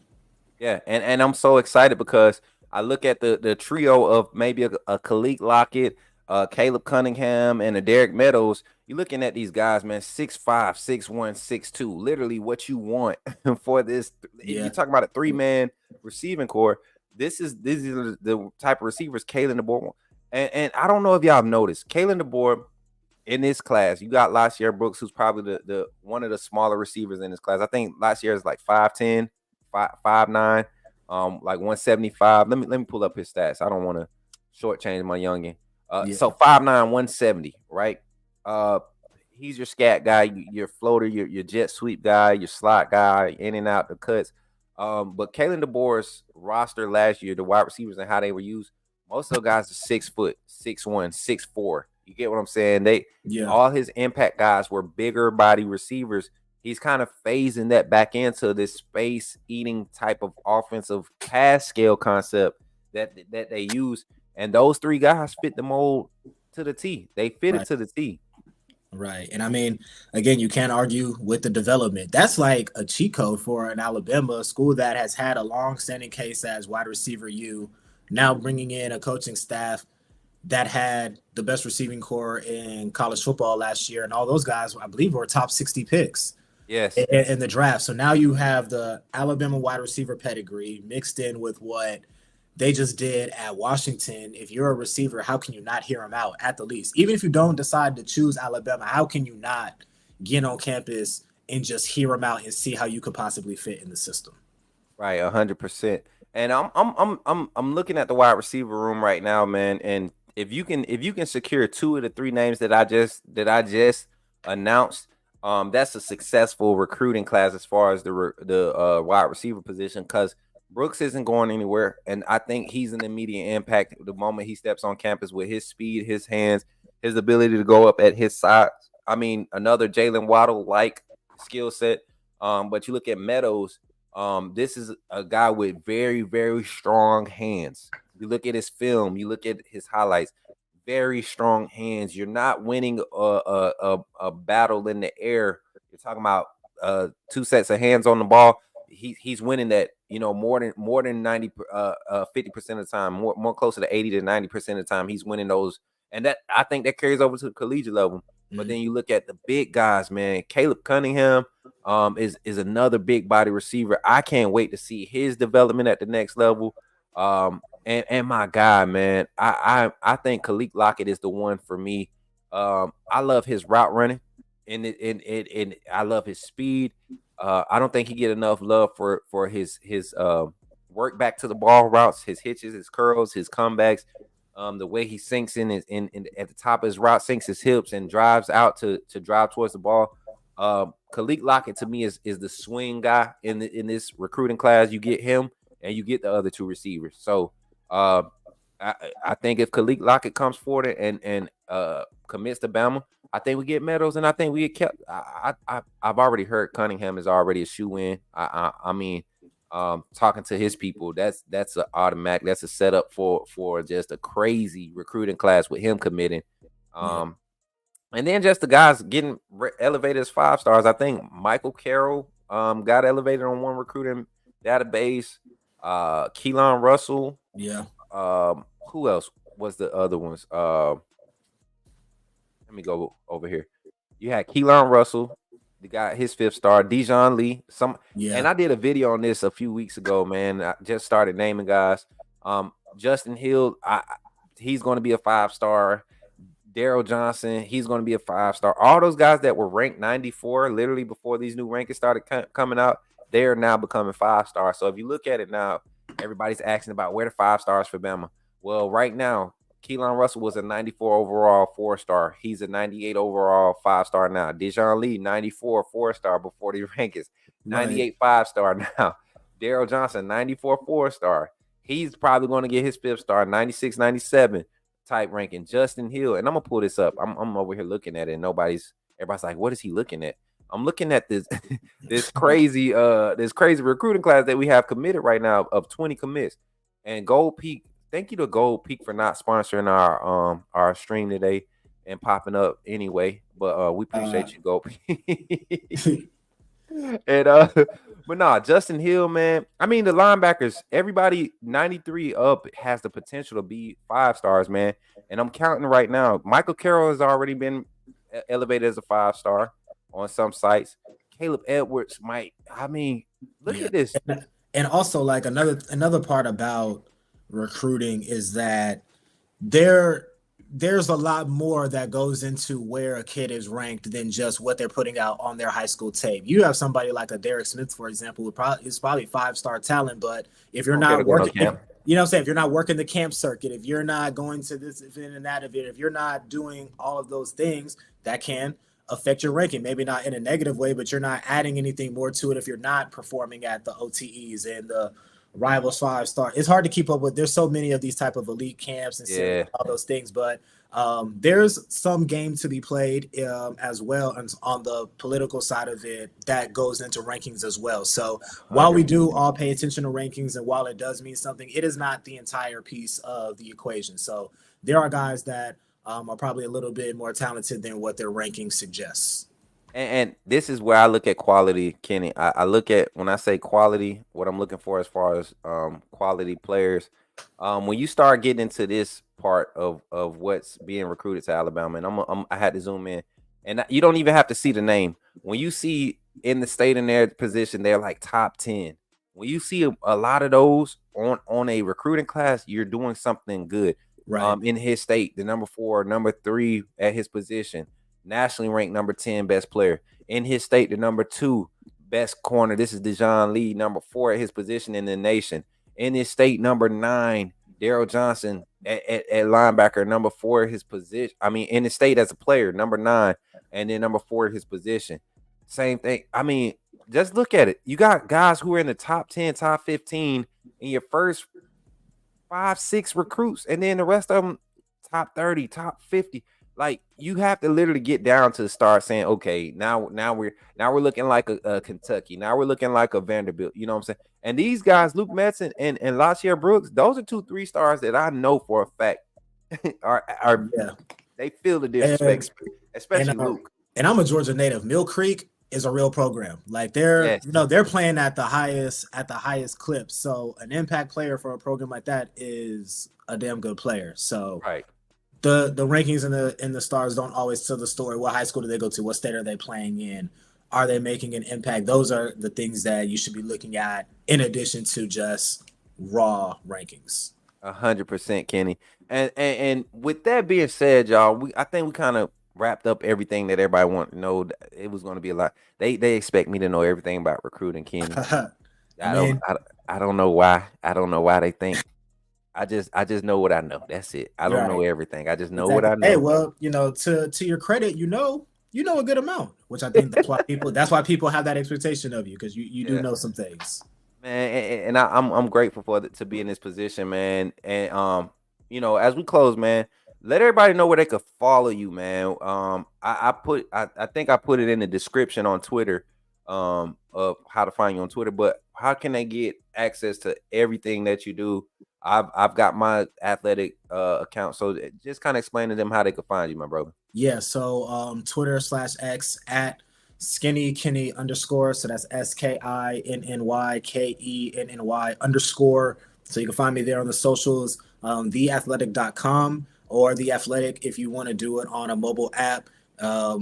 You searching my name, my full name, Kennsington Smith, on theathletic.com, or if you just want to type in Alabama football, Alabama basketball, anything related to Alabama athletics, you're going to find me there. Like I said, it's $2 a month for your first year, and that is for the entire website. So if you're an Alabama fan, but you're also a New York Yankees baseball fan and a LA Lakers basketball fan, we have writers and we have coverage of every single sport, professional, overseas. Like I said, European soccer is one of the biggest things we do, The Athletic, the NFL.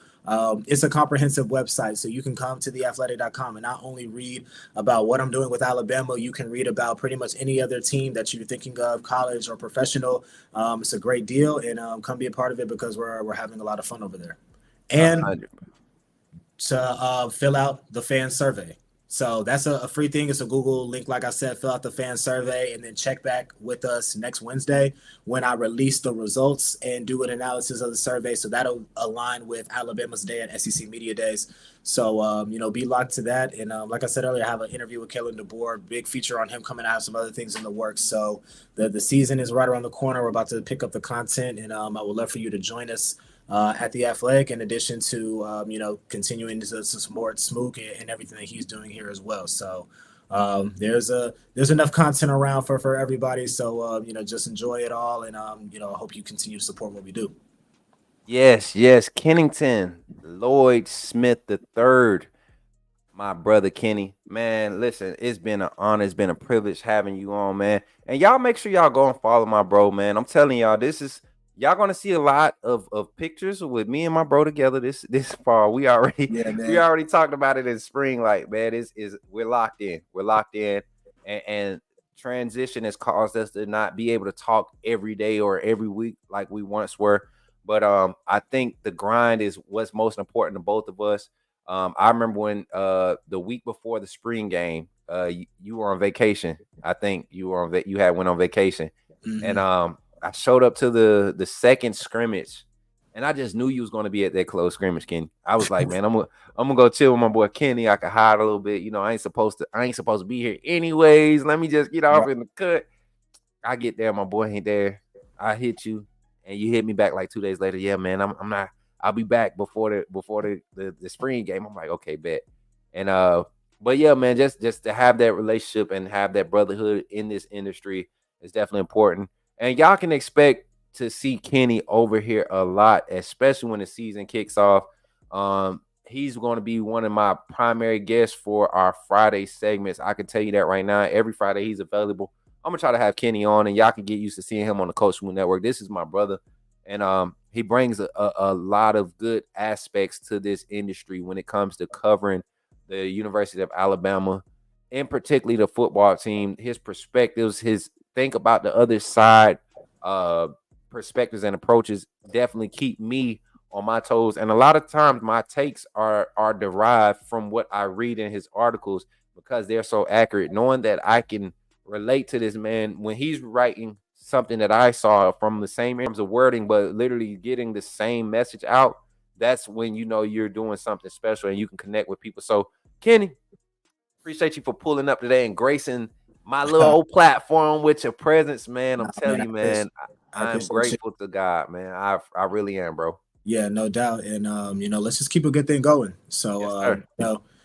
we're finally here now. It's been a lot of like, talking in the lull of the off season. It can kind of just be a little bit mundane. It can kind of bog you down a little bit, but we're here now. So SEC Media Days next week. We're getting an early start to fall camp because season's starting a little bit earlier. So it's gonna be really fun, and I'm just looking forward to continuing to tap it with you on this platform and off platform, and it's just gonna be a great season. I'm ready for it to get rolling.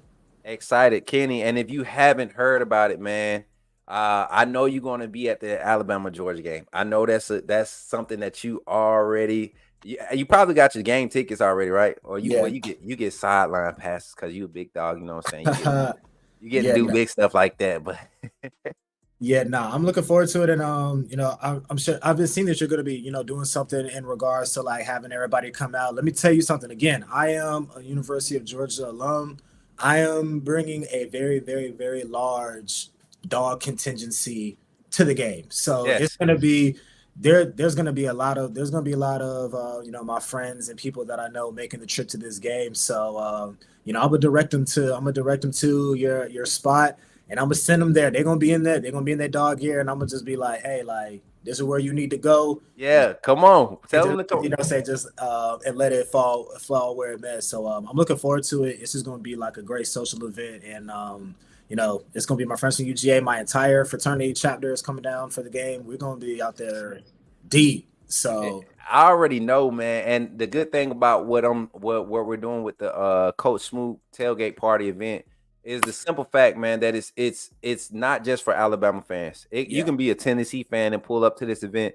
Um, the culture that we're trying to create in our community is one of let's make this a fan community, not just the Alabama fan community. Let's make this a right. fan community, and come in. We got Michigan fans in the Discord. They talk they trash. We got Florida State fans that pop up, Texas fan, and we surprisingly the two Texas fans that vocal in our network that we love them. You know what I'm saying? Like, Yeah. yeah, y'all Yeah, some that's what I this mean. is That's what what it's Texas. about. Like, if it's all Alabama all the time or any fan base all the time, it can be a bit of an echo chamber. So just Yes, to be able to have another perspective come in, or just somebody to bring a little bit different type of juice, or just to be able to, come in and trash and talk trash a little bit it's fun. That's what college sports is about. It's about the kind of rivalry aspect and being able to kind of give it and also take it a little bit as well. So it's gonna be great when they come down. People are buying tickets. People are hitting me up. So I can't wait for that game. But more specifically for the season to get going. 100%, man. And I just wanted to share this tab before we get up out of here. Y'all, if you haven't already, go purchase your tickets for the Coach Smook tailgate party. It is going to be an event. We are actually possibly going to collab. And I don't know if Kenny, you might be familiar with this group of individuals, the tailgate party committee. You ever heard of them? I've not. And I'm gonna Okay, put you on. okay. I'm gonna send you the link, man. And they're going to be there literally. And the spot, I can't reveal it yet, but the spot they're gonna be at is like ideal. It was literally my vision. Okay. But one of my brothers that I grew up with, he actually is part of the team that part of the ownership for that company. And what they do is, man, they travel to all the huge Georgia games, the huge Atlanta Falcons games, anything NFL Southeast related, they try to go and support it.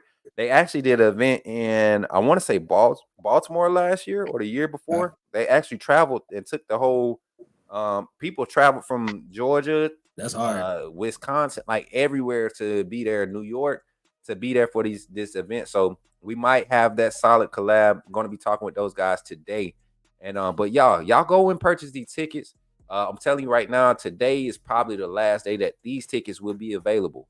So if you haven't purchased a ticket and I mean literally got in here and tried to purchase a ticket, you might be paying a little bit more than what's expected. Or what we're offering here at the Coach Smook Network. So take advantage of it. Check it out on Eventbrite. Type in Coach Smook, location Tuscaloosa. Is going to be one of the first ones that you're going to see. Saturday, September 28th, the day of the game, we will be having our tailgate party. Location, tentatively right now, we're at T-Town Cafe. That's going to be also where we do our meet and greet the night before. We're going to have some good times. Everybody going to be out there having a little fun. You know how we do pregame. Right, exactly, yeah. Friday night going to be a fun time. I'm trying to have it set up, DJ booths, karaoke. I mean, everything is going to be a good time. My parents was even talking to my parents who were in the chat, man. Shout out to my mom and dad, Senator and Valencia Hines, for pulling up again. Mom and Pop, love y'all. This is my brother. They were asking about you because they saw one of the first interviews when I was with the other channel. They saw when we were standing together with the first circle, question. We were standing by. They was like, yo, who is that? They was asking who you were. And I was like, that's my boy Keenan. We just met, very well established in the game. I'm kind of watching him from afar, learning from him. And they were like, yeah, connect with people that can really challenge you. And bro, you challenged me. You challenged me in a great way, from appearance to delivery and all of that. I appreciate you for being who you are.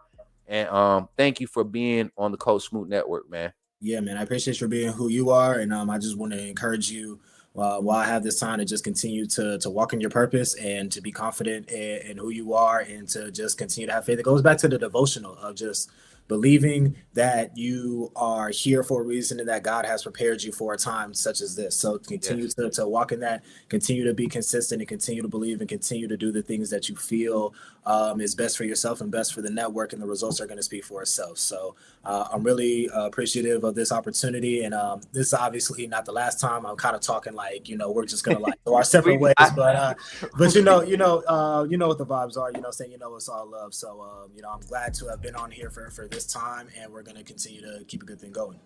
Yes, sir. Yes, sir. Well, with that being said, Kenny, I'm going to let you go, man. And I'm going to close this show out. Got a long day, got a lot to do. And can't wait for the next one, bro. Yeah, no doubt, man. No doubt. All right, take it easy. Roll Tide, bro. Yes, sir. Appreciate you. Yes, sir. Hey, shout out to my guy, Kenny, y'all. Thank y'all for supporting today. Listen, y'all have seen all of the announcements and everything. Shout out to our super chatters for today. Zach came in with the first one with the $19.99. Then we had JB pull up with the $9.99 with the super chats today. Then we had did he come in with another one? Let me see.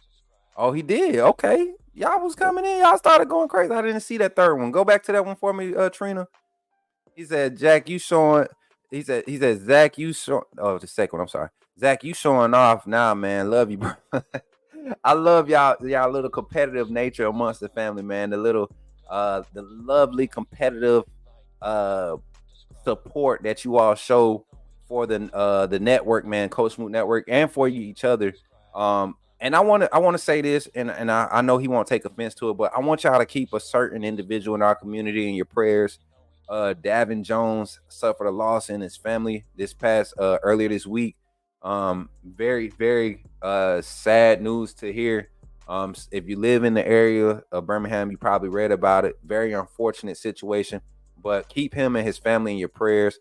I'm glad to see that we have a community where I can't be the first to respond. We have people who are watching Discord that are there, and if they have that moderator tag, it's because they're kind of an extension of who I am.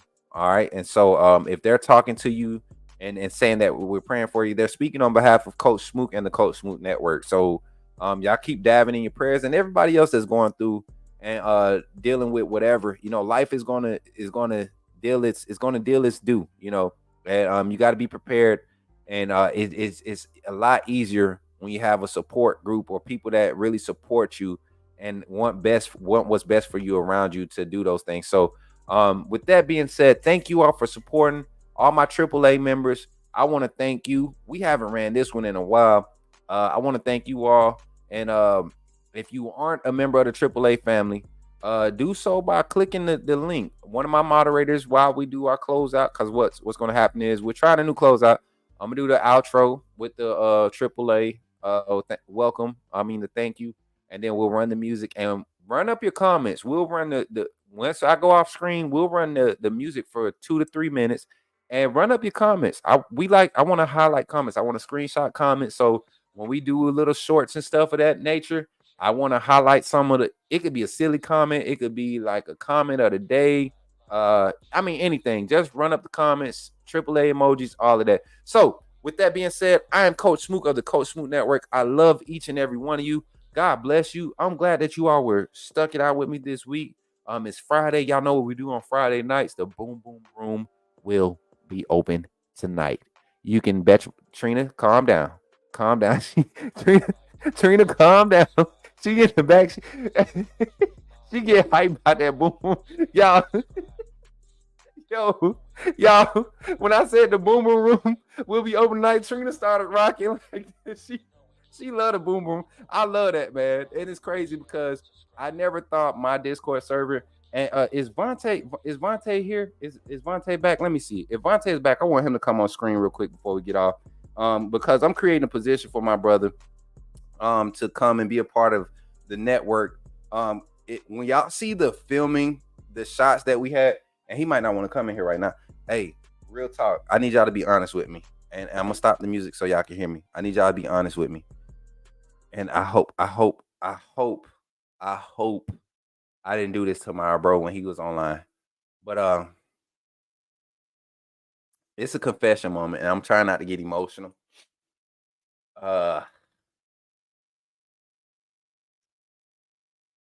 Did y'all hear me fart during the segment? Did y'all hear me pass gas? If you heard it, just tell the truth right now while we on live. If did y'all, did y'all hear me fart? Just be honest. If you did, I apologize. I usually am able to hit the mute button, but I don't have my setup, so I don't know if it muted when I had to do it. And that wasn't when I had to step off. I had to answer a phone call, but it was like literally while we was talking about the recruits. And y'all, I don't know about y'all, but it didn't sneak up on me. I was trying to be subtle in releasing it because this mic is a good mic. It's like mine. So I don't know. Let me know. If y'all did, I apologize. I know some of y'all probably crying, laughing right now. But if y'all did, I apologize. Excuse me. I just had to clarify that. Oh, y'all wasn't listening. Awesome. Thank you, Piano Man. Thank you guys for supporting me and helping me. So I basically just put myself on blast. All right, basically. So it's all good. It's all good. Mom, what you mean? Mom, I had gas. I mean, I don't know what Trina, stop laughing at me. I don't I'm just saying, y'all. I don't know what to do with my hands either sometimes. So I JB, I had to ask, man, because I'm gonna text my bro. I'm gonna text my bro and be like, man, if you heard that, I apologize. I didn't mean to. But yeah, that's where I'm at in life right now, y'all. I'm that authentic. I'm that authentic and that unashamed. Cause it was it was rough, y'all. It was rough. I mean, I've been eating good since I've been home, and for my mom to be getting mad at me, it's her fault. I haven't had my mama baked beans and potato salad and green beans and macaroni and cheese in a while. So my dad said don't laugh. So when I had an opportunity to make plates, literally my Sunday plate just got thrown away Wednesday. And yes, I pushed it. I don't care. I pushed it. I pushed it to the limit. We know 2 days after it's supposed to be gone. I don't care. I didn't care. I came in Wednesday after I got done working, and I came to my brother's house, and I see they didn't throw my plate away. I expected them to throw it, but they didn't. So guess what I did? I went on that plate and I reheated my baked beans, and I had potato salad, pasta salad, and I had macaroni and cheese on that plate. And I didn't have no meats. Pause. I had no meats. Okay. But I had vegetables and sides, and it was the greatest meal of the week, if I have to be honest. Yeah, that was definitely the best meal of the week. So say whatever y'all want. I love my mama food, and I apologize again. Jordan said that's enough. See, man, you got to be real in every area of life, man. And yes, listen, hold on. I had it. Listen, shout out to a Great Value. This is a good smell. The Hawaiian air freshener. We was out here. We was definitely out here spraying. Y'all didn't hear it. Y'all didn't even know that I was spraying. Like, I had it up under the desk type junk, because it was, y'all. All right, we'll talk about it in the boom boom room. But until then, man, much love to everybody for showing up today. We ended up with 132 ending the show, 94 live on Twitter right now, and 38 live on YouTube. Twitter, I can't wait till y'all start being able to pay your boy for these live streams, because we be doing numbers on Twitter. Got to get the YouTube numbers up. If you haven't liked the stream, please like the stream on your way out. I appreciate everybody and their support. I'm Coach Smook, and with that being said, I'll catch you on the next one. And roll tide. AAA family. This is for, if I can find it. Where is it? Okay, this is for you. Thank you. Welcome. First of all, I just want to say thank you for joining the AAA family. By doing so, you have committed to supporting this channel monetarily, and for that, I could not thank you enough.